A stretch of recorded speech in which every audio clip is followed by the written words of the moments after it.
I'm a security guard at Marvel. This video is purely for entertainment and does not infringe on copyrights or laws. The rights to the novel and image belong to the original author. We do not claim ownership. Don't like waiting and want to listen to this fanfic in full now? Subscribe to our Patreon, where you'll find the best fanfics. Chapter 101 Changes. Hi. Scene looking at Kin, who was greeting him in front of him. Scene always felt that she seemed to have changed a little, especially her eyes, which always seemed to be full of direct desire. Hi, Kin, where is Charles? I'll take the two little guys to take a look first. Scene replied, the professor is giving a class. You can go in and listen in first. Kin's smile was very bright, which gave Scene a different feeling. She stretched out her hand to point the direction to Scene and the others. Although the former Jane Grey was also enthusiastic, somehow it always made people feel that she maintained a certain distance when interacting with others. It was as if the blazing flame was surrounded by a transparent cover. It seemed enthusiastic, but in fact it was reserved. Her words and deeds appear to be quite cautious and restrained, as if every action and every word is revealed after careful consideration. Although this feeling is not offensive, it will always give people a sense of alienation that is difficult to truly get close to.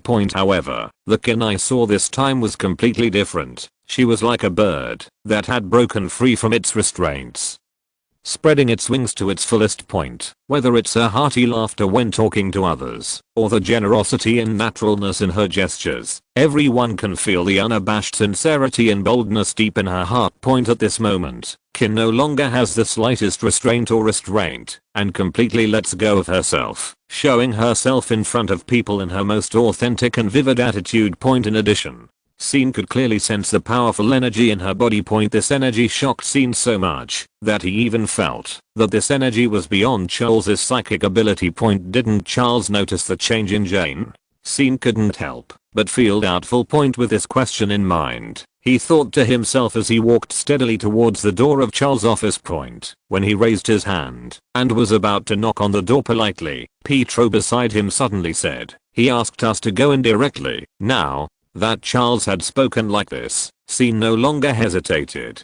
After shrugging, he reached out and gently pushed open the closed door. However, the moment the door opened, the scene inside the room came into view. Mary, Katie and several strange little guys were seen sitting around Charles' desk. At this time, they all turned their heads and looked at each other. The ground suddenly focused on Scene and the three of them. Pietro and Wanda were obviously a little nervous by such a scene. They moved closer to Scene slightly uneasily, as if they wanted to gain some sense of security from him. Scene, on the other hand, smiled calmly and warmly greeted Mary and Katie, who were all smiling. Scene's move made the little boy sitting next to Mary startled slightly, and his eyelids twitched involuntarily. Especially when he noticed the way Mary looked at Scene. An indescribable strange emotion surged in his heart. Because the affection contained in those eyes was something he had never seen when Mary treated other people. But what's interesting is that when Mary and Katie saw Wanda, they looked at each other in understanding. "Please, sit down. We are having a physics class. You can listen in first." Charles smiled kindly. Following his words, the three chairs against the wall moved forward. It was obvious that Charles was their manipulate. Scene was not interested in this kind of course. He gestured to Pietro and Wanda, and then encouraged them to sit on the chairs with his eyes. He planned to go out and continue chatting with Kin. Wanda looked at Scene as if he was about to leave, and she wanted to follow, but thinking of the purpose of coming to Xavier Academy for the gifted, she suppressed her inner emotions and sat on the chair with Pietro, but her eyes were still looking at Zio. Kindness. After Scene calmed down the two little guys, he nodded to Charles and exited the office. As soon as Scene took 2 steps in the corridor, he saw Kin walking towards him in a charming manner. "Why didn't you stay inside and listen together?" Kin smiled heartily. "Being a student is not suitable for me, especially being a man student." Scene looked directly at Kin. "Oh, then whose student do you want to be?" Kin's voice had a hint of sweetness. "Of course it's someone like you." Scene smiled. "I'm not as good at teaching as a professor," Jane replied. "That's not necessarily true. You must be better than him in teaching some aspects." Scene slowly moved forward. Although there was no direct contact, King could already feel the warmth of Seen's body. I bet you're not talking about a serious course. Kin raised her chin and looked at Seen, not flinching at all from Seen's constant approach point. Just as Seen was about to answer her, Scott emerged from the hallway stairs. Seen felt a little embarrassed when Scott interrupted their conversation. After all, Scott was now Jane's real boyfriend. But what Seen didn't expect was that his real boyfriend would encounter an ambiguous scene with another man, and Kin wouldn't react at all. Even when Scott spoke out, she didn't look back, she just kept looking straight at Seen, as if he was an insignificant passerby. What's wrong, Scott? I want to talk to you. Although Scott was wearing glasses, Seen still felt his substantial gaze, which was resentment and jealousy. Jin finally turned around with an irritable look and rolled her eyes at Scott, as if she really blamed him for disturbing her good things, then greeted Seen, and then followed Scott to the second floor. Seen looked at Jane's back. This change is a bit big. Jin seems to be a little bit wrong. Logan's voice suddenly came out from behind. Seen turned his head to look at him. It seems that animals are indeed more sensitive than humans. I think only Charles can explain this problem. Seen muttered. Soon Charles' physics class ended. Seen first introduced Wanda and others to Mary and Katie. Mary and Katie's eyes lit up when they heard that Wanda was Seen's sister. Then Seen asked them to take Wanda and Pietro to walk around the college first, and he wanted to talk to Charles. Why didn't you accompany the two little guys? Charles was tidying up the things on the table, and he was a little surprised to see Seen and Logan come in. Have you noticed that something seems to be wrong with Jane? After hearing what Seen said, Charles looked at Logan. After Logan nodded to indicate that it was true, he opened his eyes wide and seemed to be frozen. After a brief pause, a shocked expression appeared on his face. Oh my god. Chapter 102. You don't have it, but I do. What's wrong? What happened, Professor? Logan asked anxiously after Charles made that cry. He has always loved Jane, and now he is even more worried, fearing that Jane might have a big problem. Charles, sitting in a wheelchair behind the desk, looked solemn and slowly told Seen and Logan about the past. It turned out that when Jane was still young, he and Magneto Eric had already noticed the difference in this little girl. Jane awakened the second floor at a very young age, and she was born with extremely powerful mind control ability. What's more shocking is that her ability even surpassed Charles himself. Such an amazing talent made Jane's parents panic. Like many parents of mutant children, they couldn't understand why their daughter had such a special ability and just thought that the child had a strange disease. So, with full of worries, they looked for doctors and medicine everywhere, and finally contacted Charles and Eric. When Charles and Eric came to visit in person, they had serious disagreements in the face of Jane's powerful mutant abilities. In fact, the difference in ideas between the two of them on how to lead the mutant community has a long history, not a matter of one day or one night. And this debate about Jane's future development direction is just a concentrated outbreak of long-term accumulated contradictions. Charles has always believed that those children who began to show their mutant abilities in adolescence have not yet fully mastered the precise manipulation skills of these special abilities. Therefore, for this group, correct guidance and necessary restrictions are crucial. Only when they really grow up to be able to freely control their mutant abilities can they use this unique talent freely, like Scott and Aurora today. In this way, it can effectively avoid unexpected situations caused by the inability to control abilities, thereby causing unnecessary panic to ordinary humans. At the same time, it can also ensure that the survival and development of mutants themselves and society will not be too much hindered. However, Eric holds a completely different viewpoint. In his opinion, mutants represent a more advanced and superior evolutionary direction. In comparison, ordinary humans are destined to gradually decline and eventually be eliminated. For this reason, he firmly advocates that the mutant community does not need to deliberately conceal or disguise their true identity and existence. It is precisely because of the huge ideological differences between the two sides on this key issue that Charles and Eric eventually took opposite paths and parted ways, and Jane's mutant ability is so powerful that Charles is afraid. After all, she is just a little girl of a few years old. It is hard to imagine that such a young child can perfectly control such a powerful and unparalleled power. Based on various considerations, Charles thought carefully and quietly set up a targeted barrier inside Jane's brain. Through this method, he successfully blocked all the restless and untamable forces in Jane's body. Once those forces break through his barrier, Jane is likely to change her personality and even become another person completely.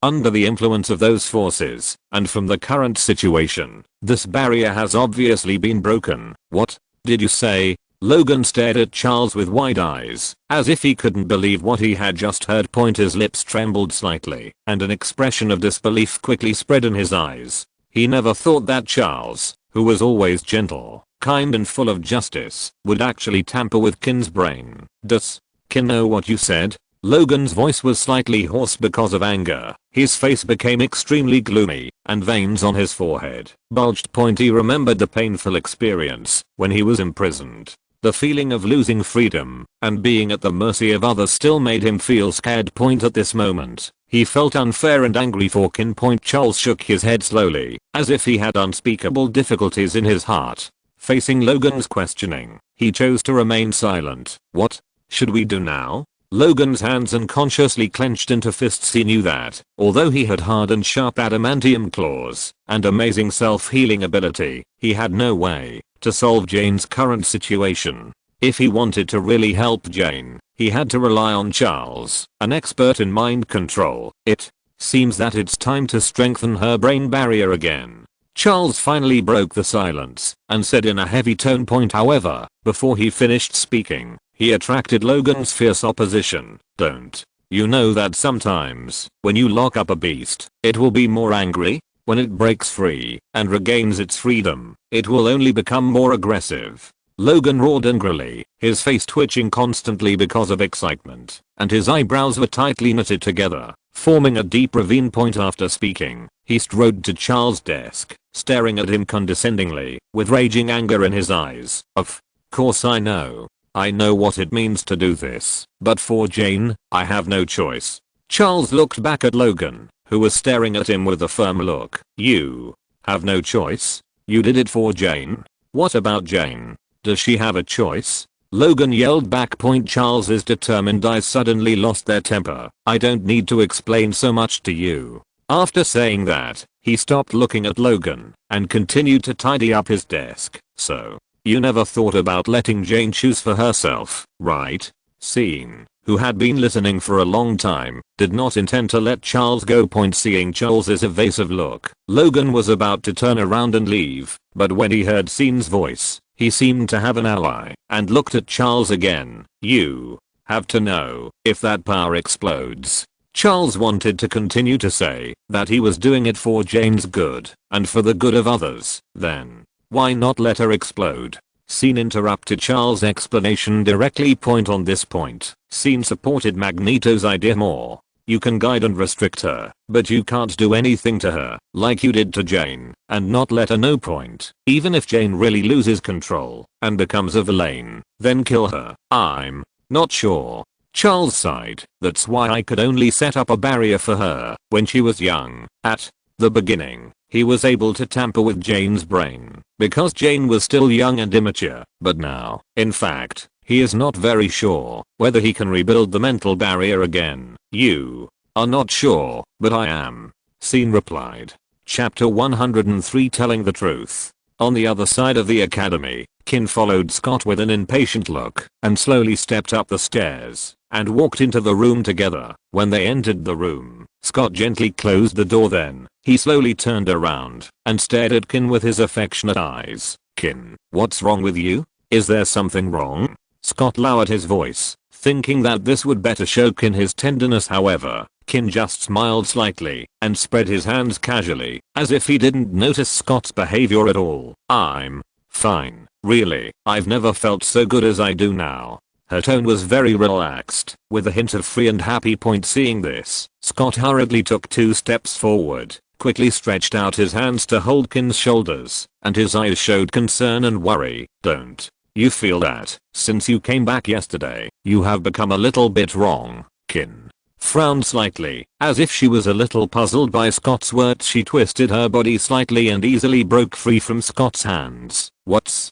wrong? I think it's you who's wrong. Especially since Scene showed up. At this point, Kin's mouth corners unconsciously rose, revealing a barely perceptible smile point when he heard his girlfriend mention another man again, and a man who was far better than himself in every aspect. Scott felt an aimless fire surge in his heart. The jealousy that he had been trying to suppress in his heart finally burst out like a flood at this moment, and could no longer be contained. Scene. We are not talking about him now, but about you. Scott growled. Me? What can I discuss? I've already said that I'm fine. Scott, do you know? I used to think you were very stable and reliable, but what happened yesterday made me feel that I was probably blinded before. Oh, sorry, you are the one who was blinded.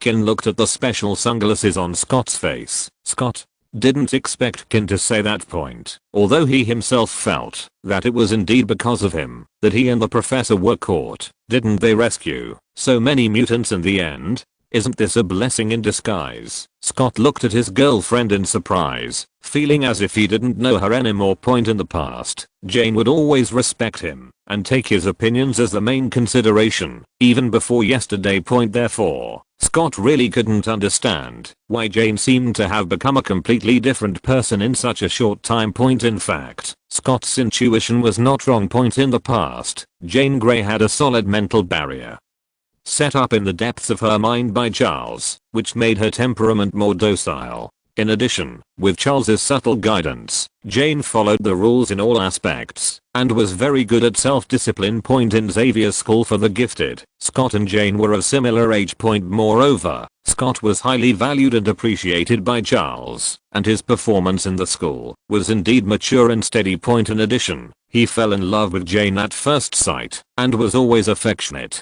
and infatuated with her. For the former, Kin, the two of them were simply too compatible in the eyes of others, which was one of the reasons why Kin chose Scott. However, it was also because of this that Kin's inner world had actually been in a state of depression. It was just that before that, there had not been anyone or any opportunity to inspire and awaken her long suppressed true character hidden in her heart. After Scene appeared, Kin's heart had actually been shaken. But as mentioned before, she was very good at self-restraint. But when her brain and mind barrier was broken, her whole temperament changed drastically, and naturally she would not suppress herself. She just wanted to express herself wantonly now. So in Scott's eyes, she was like a different person. Kin. Scott tried to save it. But Kin is no longer the Kin she used to be. You disappoint me, Scott. Kin said coldly, opened the door and walked out, leaving Scott standing alone in the room, as if the whole person was emptied. In the office, Scene's words made Charles speechless, but he still put on his compassionate look. You don't know how terrifying Jane's power is. I can't risk the lives of others, including Jane. I don't know how terrifying Jane's power is. I just think that you who want to force her to be shackled are more terrifying. Logan's face was full of anger and disdain. Just as the three were talking, Jane knocked on the door and walked in. Charles saw Jane and immediately used his mutant ability to sense Scott. After discovering Scott's emotions, he realized that Jane was now out of control. Jane, you okay? Logan looked at Jane, whose red hair was wantonly flaunting, and carefully cared for her. Why do you all ask this? I'm fine. Jane looked at the three people in the room in confusion. Just now Charles told us something about you. Logan wanted to tell Jane the truth. Logan. But Charles interrupted him directly, even using his mutant ability. Jane frowned, looked at Logan who was halfway through his words, and turned to look at Charles behind the desk. Since you don't want to say it, and you don't want Logan to say it, then I'll say it. Scene said. Scene. No. Charles wanted to stop Scene like he just stopped Logan, but unfortunately he couldn't do it. His psychic ability disappeared without a trace as soon as he approached Scene. Similarly, his current psychic ability could no longer control Jane, so he could only watch Scene tell Jane the truth of the matter. When you were very young, Scene's tone was very calm, and he told Jane what Charles had said before. trying not to have any emotional inclination point, but even so, after listening to it with all his strength, Jane couldn't stop trembling. She didn't ask Charles whether what Scene said was true, because Charles' expression, what he had done to Logan before, and his silence now were the best answers. Kin's eyes began to turn red. She didn't expect that someone she trusted so much would do such a thing to her when she was so young, even if his starting point was good point. Just as Kin's emotions gradually became excited, the power of her body began to slowly explode, and everything in the office seemed to be lifted up by invisible hands. Kin, calm down. If you continue like this, you will not only endanger yourself but also others. Charles tried to invade Kin's brain to calm her emotions, but in return Kin's strong resistance. Chapter 104. This feels a bit familiar. Originally, Wanda followed Mary and Katie closely and strolled around the campus. She was still nervous about arriving in a strange environment. However, perhaps because Scene had introduced Wanda and Pietro to Mary and Katie as his younger brothers and sisters, the two lovely girls were particularly friendly and kind to them. The four of them were of similar age, and Mary and Katie enthusiastically told Wanda and Pietro about everything about life on the Xavier campus, and even held Wanda's hand intimately, which quickly eliminated Wanda's nervousness. However, when the two of them talked to Wanda and Pietro, they always intentionally or unintentionally led the topic to Scene, which made Wanda a little tired of dealing with it. After all, Wanda knew very little about Scene's past experiences and personal situation at this moment. Moreover, even if Wanda knew, how could she easily reveal it without Scene's explicit permission? It was also at this time that the power in Kin's body burst out continuously. In an instant, Mary, Katie, Pietro, and even the other people in the academy all felt the invisible pressure clearly. Although this pressure did not cause any substantial harm to them, everyone felt as if a dark cloud had covered their hearts. Just as everyone looked around in confusion, trying to find out where this strange feeling came from, only Wanda, after the power emerged, quickly found the target. Sir. Wanda turned her head sharply and looked in the direction of Charles' office. Wanda? What are you doing?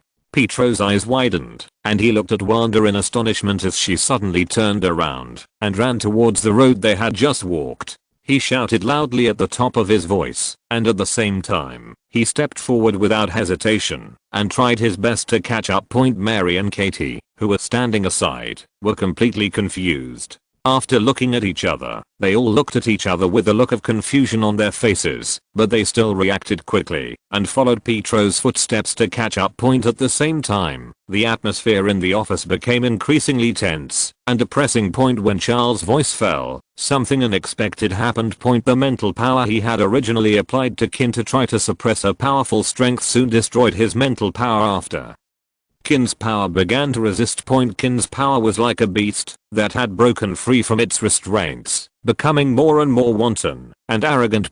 As Logan said before, put a ferocious beast in a cage. Once it successfully breaks through the imprisonment and regains its freedom, it will surely counterattack with a stronger and more ferocious attitude. At this moment, the entire office fell into chaos, and everything seemed to feel the influence of the violent power from Kin's body, and began to become restless, especially those objects floating in the air under the influence of Kin's thoughts. They kept shaking violently, as if they would explode at any time, because they could not bear such a huge pressure. Just when Charles felt his kill, a light sound came. Scene's big hand ignored the violent power around Kin and simply came to Kin's side and then gently patted her shoulder. The moment Scene touched Kin, he felt the destructive energy in Kin's body rushing towards his body along his arm. But Scene was not a pushover. The golden red eternal fire in his body was beating violently, and the two forces began to clash in his body. However, what Scene didn't expect was that the eternal fire actually began to absorb the energy from Kin's body again. Damn, this eternal fire feels a bit familiar. Will it absorb this and that in the end and break through to become a dowdy or something? Scene couldn't help but complain in his heart. Probably because he found that not only could he not do anything to Scene, but he might not be able to save himself. The power in Kin's body began to shrink rapidly. Charles also felt the abnormality of Kin, and even the environment in the office changed. What surprised him most was that Scene actually succeeded in suppressing the power in Kin's body. After a sound of falling objects, the violent scene in the office was no longer there. Before Jane panted heavily, breathing in the fresh air. Logan, who had regained his freedom, looked at the people in the office nervously. Bang. The door of the office was knocked open, and Scott rushed in with Aurora, followed by Wanda, who looked worried, and Pietro, Mary and Katie, who didn't know what happened. Jane. Professor, what happened? Just now there seemed to be a very strong force. Scott saw Jane, who had returned to normal, and his face was still full of concern. Charles didn't want to make the matter known to everyone. He glanced at Jane, who had calmed down, and then said to Scott, "It's okay. Aurora, take the children out first." Wanda blinked her big eyes and looked at Scene. After receiving Scene's nod and smile, she followed Aurora out obediently, but her little head kept turning back. "It's okay, I'll go first," Jane said and turned to leave. "Jane, wait." Charles hurriedly stopped her. Although Scene had suppressed him just now, Charles was still worried. He still felt that taking this opportunity to re-add a barrier to Jane's brain was the safest way. "What are you waiting for? Waiting for a new dog chain?" Jane didn't even look at Charles. She was in a very low mood. She felt a warm power in Scene's hand, and was glad that Scene was beside her, which made her feel much calmer. "What do you mean? What are you talking about, Jane?" Scott felt that the atmosphere was very wrong, but no one cared about him at all. Logan couldn't stand it anymore, so he stood up and told Jane's story again. After listening to it with a shocked face, Scott looked at Charles in disbelief, and then looked at Jane, who didn't look at him at all. So Jane's changes were all because the barrier in her brain was gone. In other words, as long as the professor can rebuild the barrier for Jane, Jane will become the same as before. Then won't our relationship be restored again? Scott's eyes under the sunglasses rolled around. He forced himself to calm down and tried to persuade Jane to accept Charles' help in the most gentle tone. Logan raised his eyebrows and looked at Scott in surprise. The reason why he chose to tell Scott the truth was because he thought Scott loved Jane as much as he did.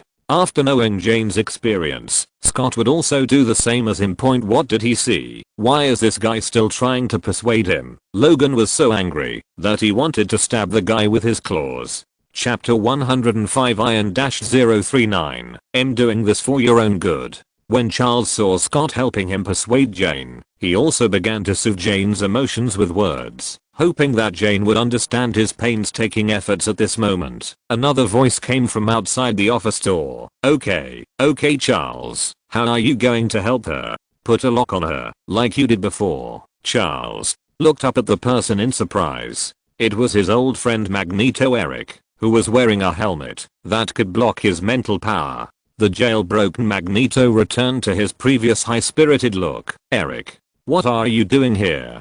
Charles felt that the situation was not good for him. "After all, I have contributed to this academy before. Can't I come back to take a look now?" Although Magneto said so, everyone present could guess that he was probably here for Jane. Logan had the worst impression of Magneto. There was nothing else. This guy was born to defeat him. As long as he faced Magneto, Logan would be no different from a piece of scrap metal. Scott also looked defensive. He had finally found a way to get Jane back into his arms, but now someone came out to mess things up. Following Magneto in was Mystique, who was not disguised as anyone but her true blue face. Mystique walked into the office like a cat, looking at Logan, who was facing a great enemy, and Scott, who was nervous. With contempt and ridicule in her eyes, she and Magneto had been lying in ambush next to Xavier's School for the Gifted for several days. They had been waiting here since Magneto escaped from prison.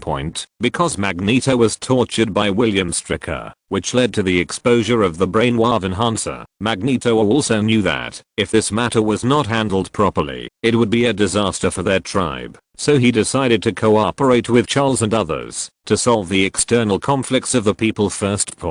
But Magneto never expected that William Stryker would be solved so easily, causing him and Mystique to wait near Xavier's School for the Gifted until today, when they sensed Jane's energy burst and decided to come in to take a look. Mystique looked at Jane jokingly. Magneto told her about Jane, and she felt that they might have another general soon.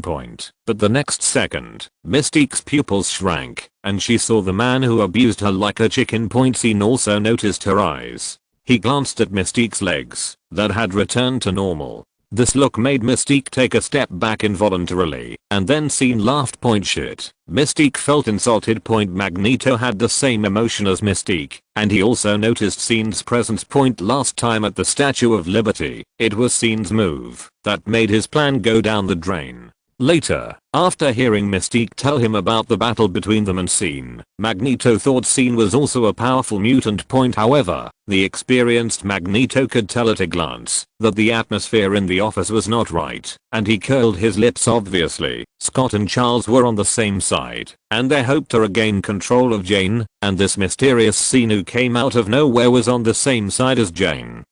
Oh, and the big metal lump next to them was also with them. It seems that today we may be able to get to Generals. Magneto was a little excited. Whatever your purpose is, Eric, I hope you don't interfere in Jane's affairs. Charles warned his old friend. He thought Eric just wanted to use Jane, but he didn't understand how terrifying Jane's power was. At least Jane was the student I recruited with you. Since I can't interfere, why do you interfere in her life? Magneto responded to his good friend without hesitation. Magneto's words resonated with Jane. If it was the old Jane, she would definitely speak up to help Charles to fight back, because the old Jane believed that Charles would only guide and not interfere in the lives of their mutant students. But now, through what happened to her, it seems that this is not the case. I didn't want to interfere in her life. I just wanted to help her, Charles explained. Help, just because my power is too strong. So strong that it is beyond your control. So you think there is something wrong with me? What's the difference between this behavior and those human parents who think their children are sick? Jane asked back. Charles was speechless. You said you didn't interfere in my life. So did you ask for my opinion when you set up the mental barrier in my mind? Jane continued to question. Jin, you were too young at the time and couldn't control this power at all. I did it for your own good and for the good of everyone. Charles didn't answer Kin's question directly. Okay, even if I was too young at the time, what about now? Do I deserve the right to choose now? Kin stared at Charles in the wheelchair. If it weren't for Scene, she would have gone berserk again at this time. Your power is still unstable. This is the only solution that is good for you and everyone. After Charles finished speaking, Scott also echoed him. Kin looked at the two people she once thought were the closest to her, and she was completely disappointed. Of course you have the right to choose, dear. Don't believe Charles' bullshit. It's most important to do what you want to do. Magneto took the opportunity to add fuel to the fire. Eric, you. Looking at his old friend, Charles really wanted to curse. Enough. Jane shouted loudly. Then she raised her head and looked at Scene. Let's go. Scene gently stroked Jane's red hair and then took her out of the office. Magneto? Wait, isn't this different from what we agreed? Shouldn't you be completely disappointed with Charles and then turn to me in anger? Wait. Magneto stopped him. However, as soon as he finished speaking, Scene, who was standing at the door, turned around and looked at him. Under Scene's eyes, Magneto felt like a naked human facing a huge beast, and even Mystique beside him didn't dare to move at this moment. Magneto, who was originally planning to persuade them and then take action if persuasion failed, suddenly twitched his face twice and then watched Scene and Jane leave. Magneto exhaled with lingering fear. He felt that if he continued to say one more word, he might disappear from this world immediately. Although he did not recruit a general this time, Charles suffered a lot of losses, which was not bad news for him. He tidied his robe, flicked it lightly, glanced at his old friend, and then left with Mystique. If it were in the past, Logan might have asked Charles whether he wanted to take action against Magneto and the others. But after experiencing Jane's incident, he was also a little discouraged. This lone wolf had just planned to settle down, and he had the idea of wandering again. In the huge office, only Charles with an ugly face and Scott, who was just an empty shell, were left. Chapter 106. The quality of the pants is really good. Scene took Jane to find Wanda and Pietro. Before, Scene thought it was a better choice to put the two little guys here to study, but now, if Wanda and Pietro were just two ordinary mutants, it would be nothing. Scene believed that Charles would not do such a thing of revenge. But he was worried about Wanda, who also had an unusual power with Jane's previous experience. Scene now felt that it was not a good idea to leave the two little guys in Xavier School for the Gifted. Scene. Teacher Jane Grey, Mary and Katie greeted Scene and Jane, but their little eyes were fixed on Scene's hand on Jane's shoulder. Scene. I think this school is not bad. Although Pietro said it normally, it can be clearly felt from his emotions that he still likes Xavier School for the Gifted. Wanda didn't say anything. She looked at Scene's hand on Jane's shoulder like Mary and Katie, and at the same time, she was still thinking about what Mary had told her before, that Jane Grey and Scott Summers were a couple. Really? But we may not be able to go to this school, Scene said apologetically to the two little guys. Hearing Scene say this, the four little guys all showed puzzled eyes. But don't worry, I will arrange other schools for you, Scene said soothingly. Pietro obviously wanted to say something, but he shut up obediently under Wanda's eyes. Mary and Katie looked at each other and then looked at their teacher Jane Grey at the same time. The two little guys didn't know what they were thinking. After saying goodbye to Mary and Katie, Scene drove them directly back to their home in Queens. Because Jane's power is not stable enough now, Scene can only stay with her temporarily, but there is no extra room in the house. He can stay awake, but Jane can't. In desperation, Scene can only knock on the door of Men's house across the street. Seeing Scene bring back a red-haired beauty, and there is obviously something wrong between the two. Mary looked at him with resentment. Jane was a little embarrassed. She had read Tony Stark's mind before, and knew some things about Scene. It can be said that she accepted these when she chose to go with Scene, but she had never experienced this situation. Then, under Scene's arrangement, Pietro, the monkey, lived with Peter, the chatterbox, for a few days, and waited until Jane's condition stabilized. The two energetic little boys had a lot in common. At night, Wanda had gone to bed early, and Jane was still sitting on the sofa in a daze. What happened today was really too subversive to her heart, and she was a little at a loss for a while. Fortunately, Scene was there, otherwise, Jane would be completely blackened under the guidance of the power in her body. Now, because of Scene's suppression, Kin's character did not go to the other extreme directly like in the original book. She now gave Scene a more neutral feeling, neither the former obedient and self-restrained Kin, nor the wanton and unrestrained Kin in the morning. Don't think too much, go wash first, Scene said to Kin. Kin heard the voice and turned to look at Scene, her eyes full of friendship. She knew that, if it weren't for Scene, her results today would be nothing more than 2. Either she would be controlled by Charles again, or her power would lose control and hurt everything around her. Neither of these two things Kin wanted to happen. Fortunately, thinking of this, Kin, who had been moved for a long time, could not control her emotions. Looking at this powerful man who could rely on her, her body began to slowly move towards Scene. Feeling Kin's warm breath, Scene stopped at a whim. Kin's cheeks flushed, and she looked at Scene with a dazed look. She just reached out to untie Scene's clothes, but was stopped by Scene. She thought Scene didn't want to, but as her little hand pressed down. The gift of crabs, the pants are really good quality, but Kin was getting more and more confused. Why did Scene stop her? Scene smiled and glanced in the direction of the master bedroom, where Wanda was sleeping. Kin opened her mouth slightly, and then she showed a look of understanding. But soon Kin pulled Scene into the second bedroom. After entering the room, Scene still didn't understand, because he couldn't hear it. Watching Kin slowly untie the restraints on her body, and put the triangle with body fragrance in Scene's hand, Scene looked down, and raised his head in confusion. Kin bit her lip slightly, reached out and pulled Scene's hand holding something, and put it next to her mouth. Oh. Scene understood it in seconds. He was still a little worried, and looked back through the wall at Wanda sleeping sweetly in the master bedroom, but was attacked by Kin. Sorry Wanda, I didn't stand the test. Jin was a little surprised at her change, but also a little excited. This was something she had never tried before. She was always well behaved before, but now this unbridled behavior made her feel like she was breaking free. But soon scene made her feel like she was flying again. In the master bedroom next door, Wanda opened her eyes in a daze. She seemed to hear something, but she also seemed to hear nothing. She wrinkled her cute little nose and sniffed the smell of sunshine belonging to Scene on the pillow. Wanda entered a sweet dream again, but this time the dream made her blush a little, and even her petite body was hot. The next morning, Scene gently stroked the sleeping Kin, holding the changed sheets and the lace triangle that was bitten by Kin. After packing up everything, Scene came to the living room and felt the first ray of sunshine in the morning. First, Scene, good morning. Wanda, who woke up early, saw Scene basking in the sun in the living room. I don't know what she thought of, and her little face flushed all of a sudden.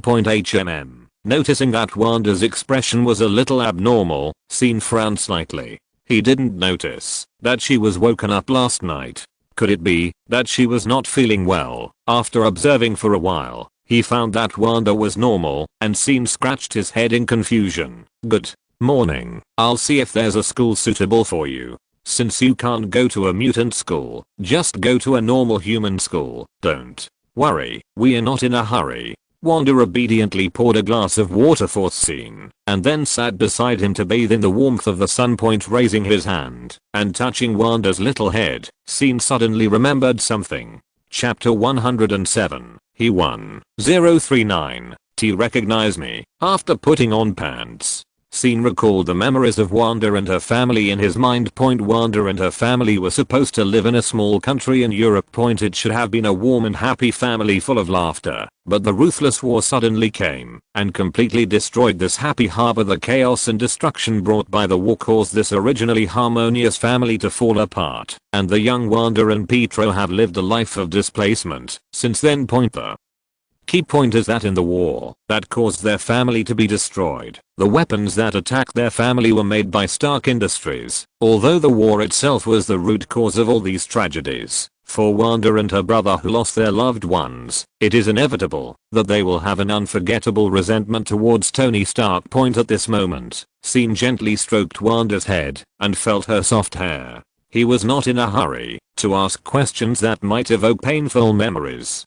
He knew that one day, if Wanda was willing, she would take the initiative to speak. Bathed in the warm sunshine, Wanda closed her eyes slightly, with a comfortable look on her face. She was enjoying this rare tranquility. Scene's big hands conveyed a sense of peace and warmth that she had not felt for a long time. Wanda, you don't seem to like long hair? Scene asked curiously. Indeed, unlike most girls of the same age, Wanda's hair is relatively short now. If she cuts a little more, she might look like a boy. Long hair is inconvenient. I used to be with Pietro, Wanda said, and her voice gradually became smaller. It was obvious that those days were not good memories. Wanda did not continue to speak, and Scene did not continue to ask. He retracted his big hand and continued to enjoy the gentleness of the sun. Wanda looked at his hand on the side with a look of unsatisfied on her face. You can keep it if you want to, and cut it if you want to. The peace between the two did not last too long, and was soon broken by a rapid and loud knock on the door. Bang bang bang. Wanda, get up. The sun is shining on your butt. You are not still lying in bed, are you? Pietro's excited shout came from outside the door, as if he wanted to wake up the whole house. Scene, who was originally enjoying this rare quiet time, was also disturbed by the sudden noise. He was about to get up to open the door for the monkey, but just as he was about to make a move, Wanda, who was standing beside him, jumped down quickly like an agile little rabbit and rushed to the door before him. Turning his head and looking at Wanda's bare feet, trotting all the way, Scene couldn't help but smile. The little girl is really sensible. At the same time, Pietro, standing in the corridor, was waiting for the door to be opened with joy. When he saw Wanda appear at the door, his face was even more filled with a bright smile. For Pietro, the past 2 days are simply the most pleasant and comfortable days he has lived in the past few years. However, just when he was getting carried away, he suddenly felt 2 daggers in his eyes. It turned out that Wanda, who looked depressed, was glaring at him fiercely. The little boy, who was shorter than Wanda, Couldn't help but tremble all over what happened. I haven't heard that Wanda has a bad temper when she wakes up before. Wanda, are you awake? Did I disturb you? Pietro said with a somewhat flattering face. He still loves Wanda very much. Be steady, Pietro. Wanda looked at Pietro, who had regained his boyish nature, and reminded him she didn't want to leave any bad impression on scene. Okay. Pietro nodded like a chicken. Why did Pietro wake up so early? You don't have to go to school today. Scene got up and walked over from the balcony. Peter went to school, so I got up. May ask me to call you over for breakfast? Pietro answered immediately when he saw Scene asking. Scene nodded, then turned around and knocked on the door of the second bedroom, asking if Kin wanted to get up and eat something. After a night of indulgence last night, Kin was now so weak that she was about to fall apart and just wanted to sleep until the end of time. Seeing that Kin had no intention of getting up, Scene could only let her go and led Wanda and Pietro to Mary alone. Where's Kin? Doesn't she want to eat? Mary, who was walking out of the kitchen with a plate, saw Scene only bringing Wanda and Pietro over and asked curiously. But before Scene could answer, she immediately thought of the reason why Kin didn't come to eat breakfast, and two pink clouds floated on both sides of her cheeks. She glared at Scene unhappily, and her eyes also glanced at Scene's body. This damn guy. Scene. I didn't say anything. Mary, do I need to say it? It's not like I haven't felt it before. Bebe was given a cold look, but Scene understood what Mary meant, and he felt a little speechless. You women, you keep saying I want more in bed, but now you turn your face away after getting out of bed and putting on your pants. Right, I must punish her well next time. Scene looked at May's pretty back as she walked into the kitchen and couldn't help thinking in his heart how to deal with this little bitch. SRM. Sitting on the side, Wanda watched Scene and May communicate with each other through facial expressions, and she always felt that something was wrong, but she couldn't put her finger on it. After breakfast, Scene was going to call Tony to talk about arranging schools for Wanda and Pietro. But thinking that Wanda and Pietro might hate Tony, he finally chose to call Natasha. Natasha, who picked up the phone, was obviously stunned when she heard that Scene asked her for help. Didn't he say that Wanda and Pietro would be sent to Xavier School for the Gifted? You saying that they should be arranged to go to a normal school? Natasha's tone deliberately emphasized the word normal because she knew the situation of Wanda and Pietro. Hearing Natasha's doubts, Scene had to repeat Jane's story to her. So, Jane Grey is at your house now, right? Natasha asked in a strange voice. Scene was a little at a loss when he heard Natasha's question. Your focus is a little off point, but he still answered honestly, yes. Hearing Natasha snort a little resentfully on the other end of the phone, Scene asked her about when she could finish the things at hand and said that he had a big project to discuss with her. Natasha was stunned when she heard what Scene said. Big project? What big project? Is there something big going to happen recently? Chapter 108. One wave of troubles has not yet subsided, another wave of troubles has come. Natasha didn't react until she heard Scene's lewd laughter on the other end of the phone. Natasha. She rolled her eyes unhappily so that Scene couldn't see them and hung up Scene's phone in anger. But when she thought of the big project Scene was talking about, Natasha leaned against the railing next to her with some weakness in her legs and then picked up her phone again to send Scene a message and then left in a hurry. Looking at the message Natasha sent him on the phone, Scene smiled meaningfully. Your school problem has been solved, but I still want to remind you not to expose your abilities casually. Hearing Scene's words, Wanda and Pietro nodded. They were caught by William Stricker before because they exposed their abilities, but Scene's next words confused them again. However, if it is really necessary, don't be afraid to use your abilities. I will help you solve it. Hearing Scene's words, Pietro was obviously a little excited. Boys always have a bit of a show-off mentality. Wanda seemed much calmer, and she decided not to cause trouble for Scene. After Wanda and Pietro went to school, Scene thought that life would be able to return to peace temporarily, and nothing special would happen. However, when he turned on the TV, a news report about mutants was being broadcast on TV. Today is undoubtedly a historic day. The host's excited voice came from the TV, and the picture shown was in front of the building of a pharmaceutical company, crowded and bustling. It turned out that this laboratory named Worthington actually announced that it had successfully developed an antidote that could completely cure mutants, and it had been fully launched on the market. On the TV, through the lens, you can clearly see a completely opposite scene at the door of the pharmaceutical company. On one side was a long line of people, with faces full of expectation and desire. They were all mutants, hoping to turn themselves back into ordinary people by taking the antidote. On the other side was a group of mutants holding various placards and shouting slogans emotionally. They firmly opposed the so-called antidote, believing that mutants were unique and did not need to be changed and should not seek the so-called cure at all. This news was like a bombshell, quickly spreading throughout the streets and alleys, and in the mutant academy led by Charles, it caused an uproar. Students gathered in groups of 3 or 5, discussing the sudden news fiercely. Some students showed great interest in the antidote, thinking that this might be an opportunity to get rid of the shackles of mutant identity and integrate into normal society. Most of them were taken in by Charles because they were incompatible with their original families. They also hoped to live in their own families like normal people and be with their families. Other students were a little confused. They didn't know whether to support or oppose. The whole college was filled with tension and anxiety, as if a storm was coming. For the mutant antidote, Storm Aurora was full of resistance in her heart. In her eyes, the mutant gene she possessed was not a disease, but a unique talent and ability that she was born with. Therefore, she firmly disagreed with those innocent children using the so-called antidote that could turn them back into ordinary people. At the same time, in another corner of the city, Magneto also found a mysterious mutant gathering place. There are many mutants gathered here, but there are very few who are truly powerful. At this time, on the stage, a thin-faced man was giving an impassioned speech to the mutants in the audience. Dear brothers and sisters, we must unite closely and bravely convey our wishes and needs to those relevant people. However, before he finished speaking, he was quickly drowned out by the noise in the audience. I saw a black woman with a shiny lip stud sitting on the left suddenly stood up, staring at the man on the stage with disdain, and shouted loudly, "Humph!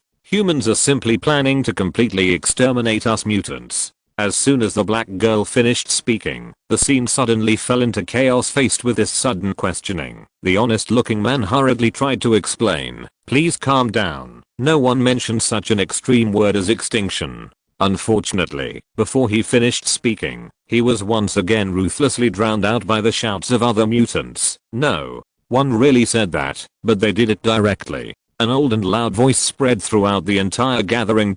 Magneto stepped onto the stage with an upright posture and graceful steps, and every step seemed to carry an invisible majesty and power. Following him on stage were Mystique and several mutants. There was no doubt that these were the capable people he had just successfully recruited. If you still can't recognize the current serious situation, then one day, when the night falls quietly, they will come to you without mercy. Magneto's voice was like a bell, and his words exploded in everyone's ears like thunder, officially starting his passionate speech journey. Humans have already started the extermination of us mutants. You are watching them now to give you the so-called antidote, but one day in the future, what will they do to us mutants who are unwilling to cooperate? Let me tell you, they will force us to accept their so-called treatment by force. At that time, we mutants will truly be extinct from the earth. At this point, Magneto's eyes flashed with anger, as if he had seen the arrival of that day, and the mutants in the audience also flashed with deep worry after hearing Magneto's words. My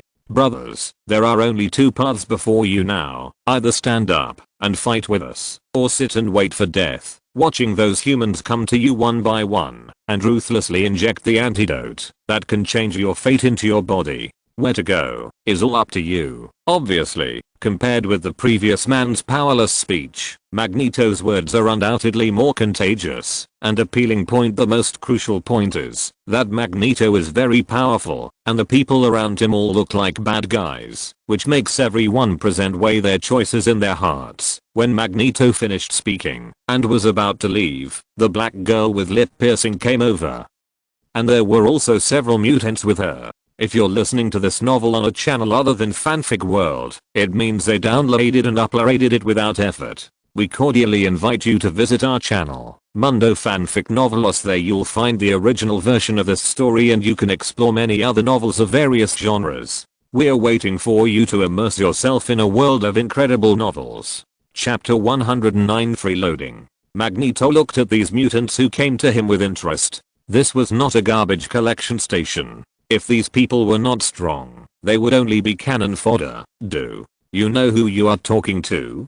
Mystique looked at these greenhorns with disdain. When she was fighting humans outside, these guys were playing in the mud in some corner. Do you know who you are talking to? A short man looked at Mystique, who had transformed into an ordinary human, with disdain. He shook his body, and in the blink of an eye, he suddenly grew countless short spikes like a porcupine. Mystique frowned and looked at the spikes on the man's body, which popped out, and then shrank back. Don't get me wrong. She was not afraid, she was just confused. What the hell is this stupid ability? She turned her head and glanced at Magneto next to her. Who am I? Where am I? What did I just see? Magneto was obviously also scared by the man's mutant ability. He, who was used to big scenes, was a little overwhelmed by this move. At this moment, Magneto suddenly missed his old friend Charles. If Charles was present, he would definitely say something decent to ease the embarrassment of the scene.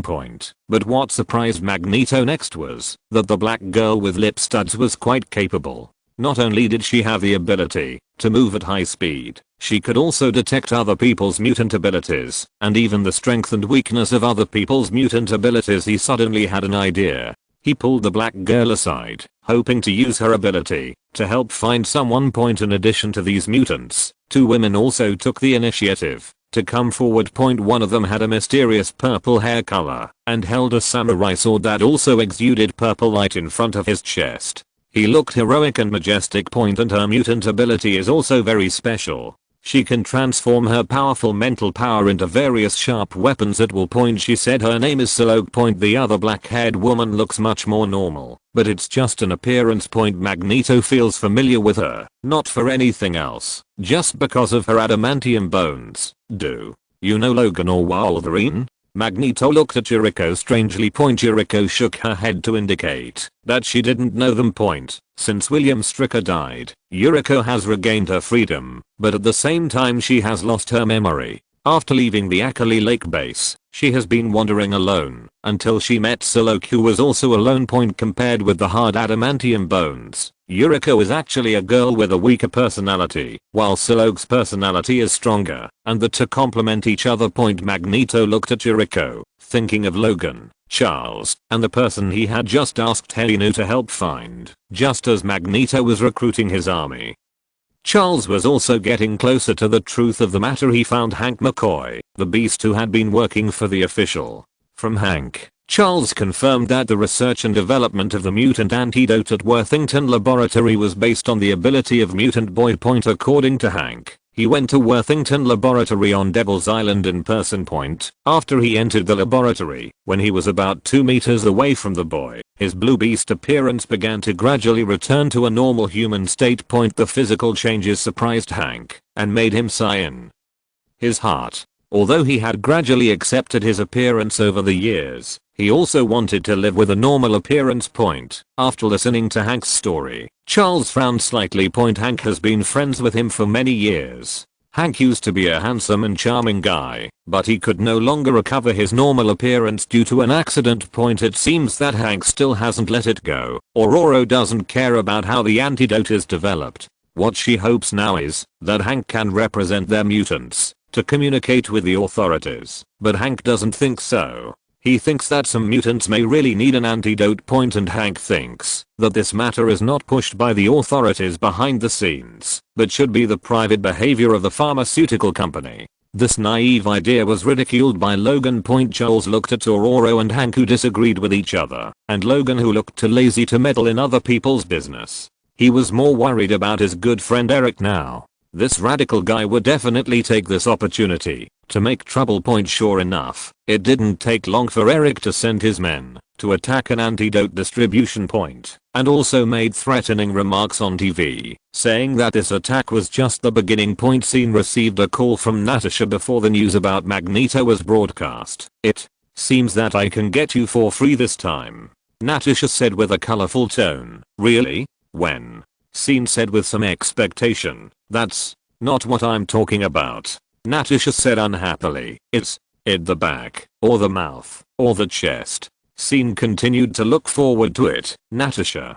was speechless and could only tell Scene what happened. Although it sounded serious, her tone was not very anxious. Perhaps Natasha had gotten used to it. Anyway, with a big daddy around, these small fish and shrimps could not make any big waves. "That's it? Then why do you want to get it for free?" Scene was very curious after hearing this. Why was Natasha so sure that he would take action this time? He was not a mutant. Even if he was, he remained neutral about the antidote for mutants and did not need to get involved. Just received news. Because of the attack organized by Eric Lanshear and the threatening remarks he spread, the White House has ordered the closure of the Worthington laboratory and re-equipped the army with weapons containing the antidote. They are going to force mutants to be injected with the antidote. Hearing this, Scene frowned. He was not a mutant, but Wanda and Pietro, who had already started going to school, and Jane, who was temporarily living with him, were. Jane would probably not sit still and wait for death after hearing this news. "You're right. You can get it for free this time. But how are you going to deal with the White House?" "I don't want to find any armed soldiers with guns near my house," Scene replied. "We don't want to find that the White House has been razed to the ground the next second. The director said he would solve it," Natasha said soothingly. Just after Scene finished communicating with Natasha, Jane suddenly told him that she sensed that mutants were coming. At this time, Magneto, SHIELD, Triskelion building headquarters. Nick Fury pinched his eyebrows tiredly after listening to Natasha's report. He had been busy all day. It seemed that it was time to make another trip. He took out a document from the password safe in the right drawer. If this document was released, I'm afraid someone would have to change the seat in the White House office tomorrow. Chapter 110. Arrogant at first but respectful later. Since Magneto has already publicly appeared on television and made provocative remarks, it is currently inconvenient for him to appear openly in the public eye to avoid attracting human tracking. As a result, the candidates he sent to find Scene and Kin fell on Psylocke and Yuriko. When Scene saw the mutant coming in front of him, he was a little surprised and said, Aren't you the former William Stryker's subordinate?" He carefully looked at Yuriko's brand new clothes, but he didn't even recognize it. Previously, when Yuriko followed William Stryker at the Lake Ackley base, she was an arrogant, cold, and arrogant person. And because she needs to accompany William Stryker to participate in various official activities, Yuriko usually dresses in a well-tailored gray professional suit, which fully reveals her graceful figure. Not only that, because her mind was also controlled by William Stryker, Yuriko at that time exuded a dark and capable unique temperament. However, Yuriko now appeared in front of Scene as if she had been completely transformed. Her whole style became brighter today. Her dressing style is casual. Compared with the past, she is a little less cold and a little more friendly. Although Yuriko has lost her previous memory, she had met Scene before, when she escaped from William Stryker's control at the Lake Ackley base, and it was Scene who killed William Stryker. When she met Scene again this time, Yuriko actually felt a little strange in her heart. "Magneto wants to talk to you." Yuriko said nothing, and it was Psylocke who answered Scene's question. After she arrived, she had been looking at Scene and Kin with curious eyes. She didn't understand why Magneto wanted to find these two people. "What are you talking about?" Scene felt that there was something wrong with this girl's attitude. Did Magneto have a grudge against her, deliberately sending her to die? In fact, things were not what Scene thought. Magneto warned Psylocke and Yuriko before they set off, and they must have a good attitude and invite them. As for Psylocke, who is very confident in her own strength, her first impression after meeting Scene and Jane was that they were two ordinary people. She even felt that Magneto was playing tricks on her, so she didn't take Scene and the others seriously when she spoke. "You'll know when you get there. Come with us." Ling Di said casually. Scene was a little angry when he saw Ling Di's careless look. Since he wants to talk to us, let him do it himself. After saying this, Scene ignored Ling Di and Yuriko. Siloke's eyes widened, and she looked at Scene in disbelief. She didn't expect that this human would reject her request so simply and neatly, and also said that Magneto would come to talk to him on his own. She was a little angry and felt slighted, so Siloke decided to show Scene a little bit. Ling Di snorted. Her clenched right fist glowed with purple light and formed a bright blade of light, and then Ling Di quickly moved towards Scene. Yuriko on the side saw this and hurriedly wanted to stop it. But everything happened too fast. Although Siloke did not bring her samurai sword when she came out this time, the purple light blade condensed by her spiritual power was equally astonishingly powerful, no less powerful than a real physical blade. Scene looked at the dazzling purple light in Siloke's hand and thought to himself, if this girl's mutant ability can be used as a flashlight, it would be a really good idea. I think it would be able to illuminate a big piece. Just when he was thinking wildly, Spirit Butterfly had already killed him in front of him. However, just when Ling Di thought she was about to succeed, Yuriko's anxious shout finally came too late. No. Stop. Siloke. Unfortunately, Yuriko's warning was too late. Ling Di suddenly felt an overwhelming force, like an indestructible iron pliers, tightly clamping her delicate and slender throat. At this moment, her whole body was like a baby swallow, plunging directly into Scene's hand.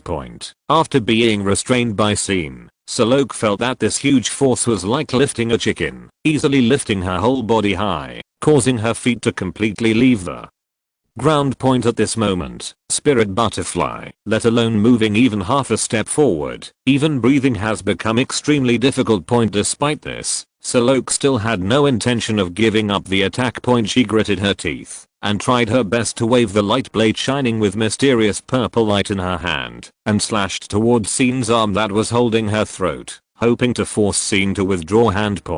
But what she didn't expect was that Scene would just let her attack fall on his arm. However, before she could be happy, she saw that the light blade that could cut iron like mud and blow hair and break hair at this moment, but it seemed to have lost all its edge. Even Scene's seemingly ordinary clothes could not be scratched at all. Seeing that Siloke was restrained by Scene so easily and kept attacking Scene, Yuriko on the side was suddenly shocked. She hurriedly stepped forward and bowed deeply to Scene and Kin. 90 degrees, no discount at all. She really deserves to be from the island country. I'm really sorry, sir. Yuriko said with a face full of fear, her voice trembling slightly due to nervousness. Siloke, maybe a little impulsive. Please be magnanimous and don't argue with her. Then, Yuriko turned around and looked at Siloke, who was still tightly held in Scene's hand, with an anxious face, and persuaded, Siloke, you are too impulsive. I have met them before. This gentleman and this lady are mutants like us, and they are very powerful. Apologize first. Siloke began to regret after discovering that her light blade was useless. Now, after hearing Yuriko's words, she could only endure the discomfort of being pinched by Scene's throat and apologize to Scene for her reckless behavior. Scene did not make it unreasonable, not to mention that Yuriko's waist was about to break and she kept bowing to Scene and Jane. But Scene suddenly thought that Yuriko seemed to have adamantium bones like Logan, so it should still be unbendable. Letting go of Siloke, Yuriko rushed to her side and squatted down, looking at her with a worried face. My attitude was bad before, and I hope you don't take it to heart, but Magneto really asked us to invite you and this lady to have a talk. He also said that this matter is about the future of us mutants. Siloke said humbly. Chapter 111. I plan to cause trouble for him. After briefly thinking about it, Scene guessed Magneto's purpose of looking for them at this time. Magneto has basically officially declared war, but he doesn't have many people at the moment. He may be able to recruit some soldiers and generals who are also dissatisfied with humans, but facing the numerical suppression of the regular human army is still not enough, especially since the human side is now equipped with weapons that can neutralize their mutant abilities. So Magneto is only looking for them now to borrow his and Kin's power. Scene thought for a while, and since Natasha had promised to solve the problem with the White House, Although he didn't know how Nick Fury planned to solve it and what the final result would be, he didn't care. Point at worst, the table will be turned over and we won't be able to eat anymore. Where is Magneto now? Scene looked at Salok, who was slumped on the ground with a nervous expression, and Yuriko, who was beside her with a low eyebrow. San Francisco. Yuriko said obediently. California. Kin, who was dressed in red and had red hair, walked up to Scene and said, "Are you planning to meet Magneto? With his current situation, he probably wants to recruit us to help him." Kin is very smart. Based on the information she learned, she quickly analyzed Magneto's purpose just like Scene. What do you think? Scene wanted to know what Jane was thinking. After all, she was also a mutant. As long as humans don't force us to inject, I can still accept it. Kin's current personality is not as hot as when the power was fully awakened. If the power was fully awakened and she directly transformed into Phoenix Girl, she would probably stand on Magneto's side. Scene nodded, then picked up the phone and called Point in a Seaview mansion in Malibu, California. Tony was looking at the blue holographic projection in front of him with concentration. He was designing his unknown number of suits. Stupid. If you sweep the things on the table to the floor again, I will dismantle you and make it my wine rack. Tony heard the movement of the one-armed robot on the side and stared at the design of his suit. He pointed without looking back. "Sir." Jarvis' magnetic mechanical voice echoed throughout the space. "Aha, I already said, no one can disturb me now." Tony shook his head. "I know, sir, but based on your life safety, I suggest you answer this call as soon as possible. The caller is your security consultant, Mr. Scene Hunter." Jarvis replied with concern in his tone. "Oh, shit. Take.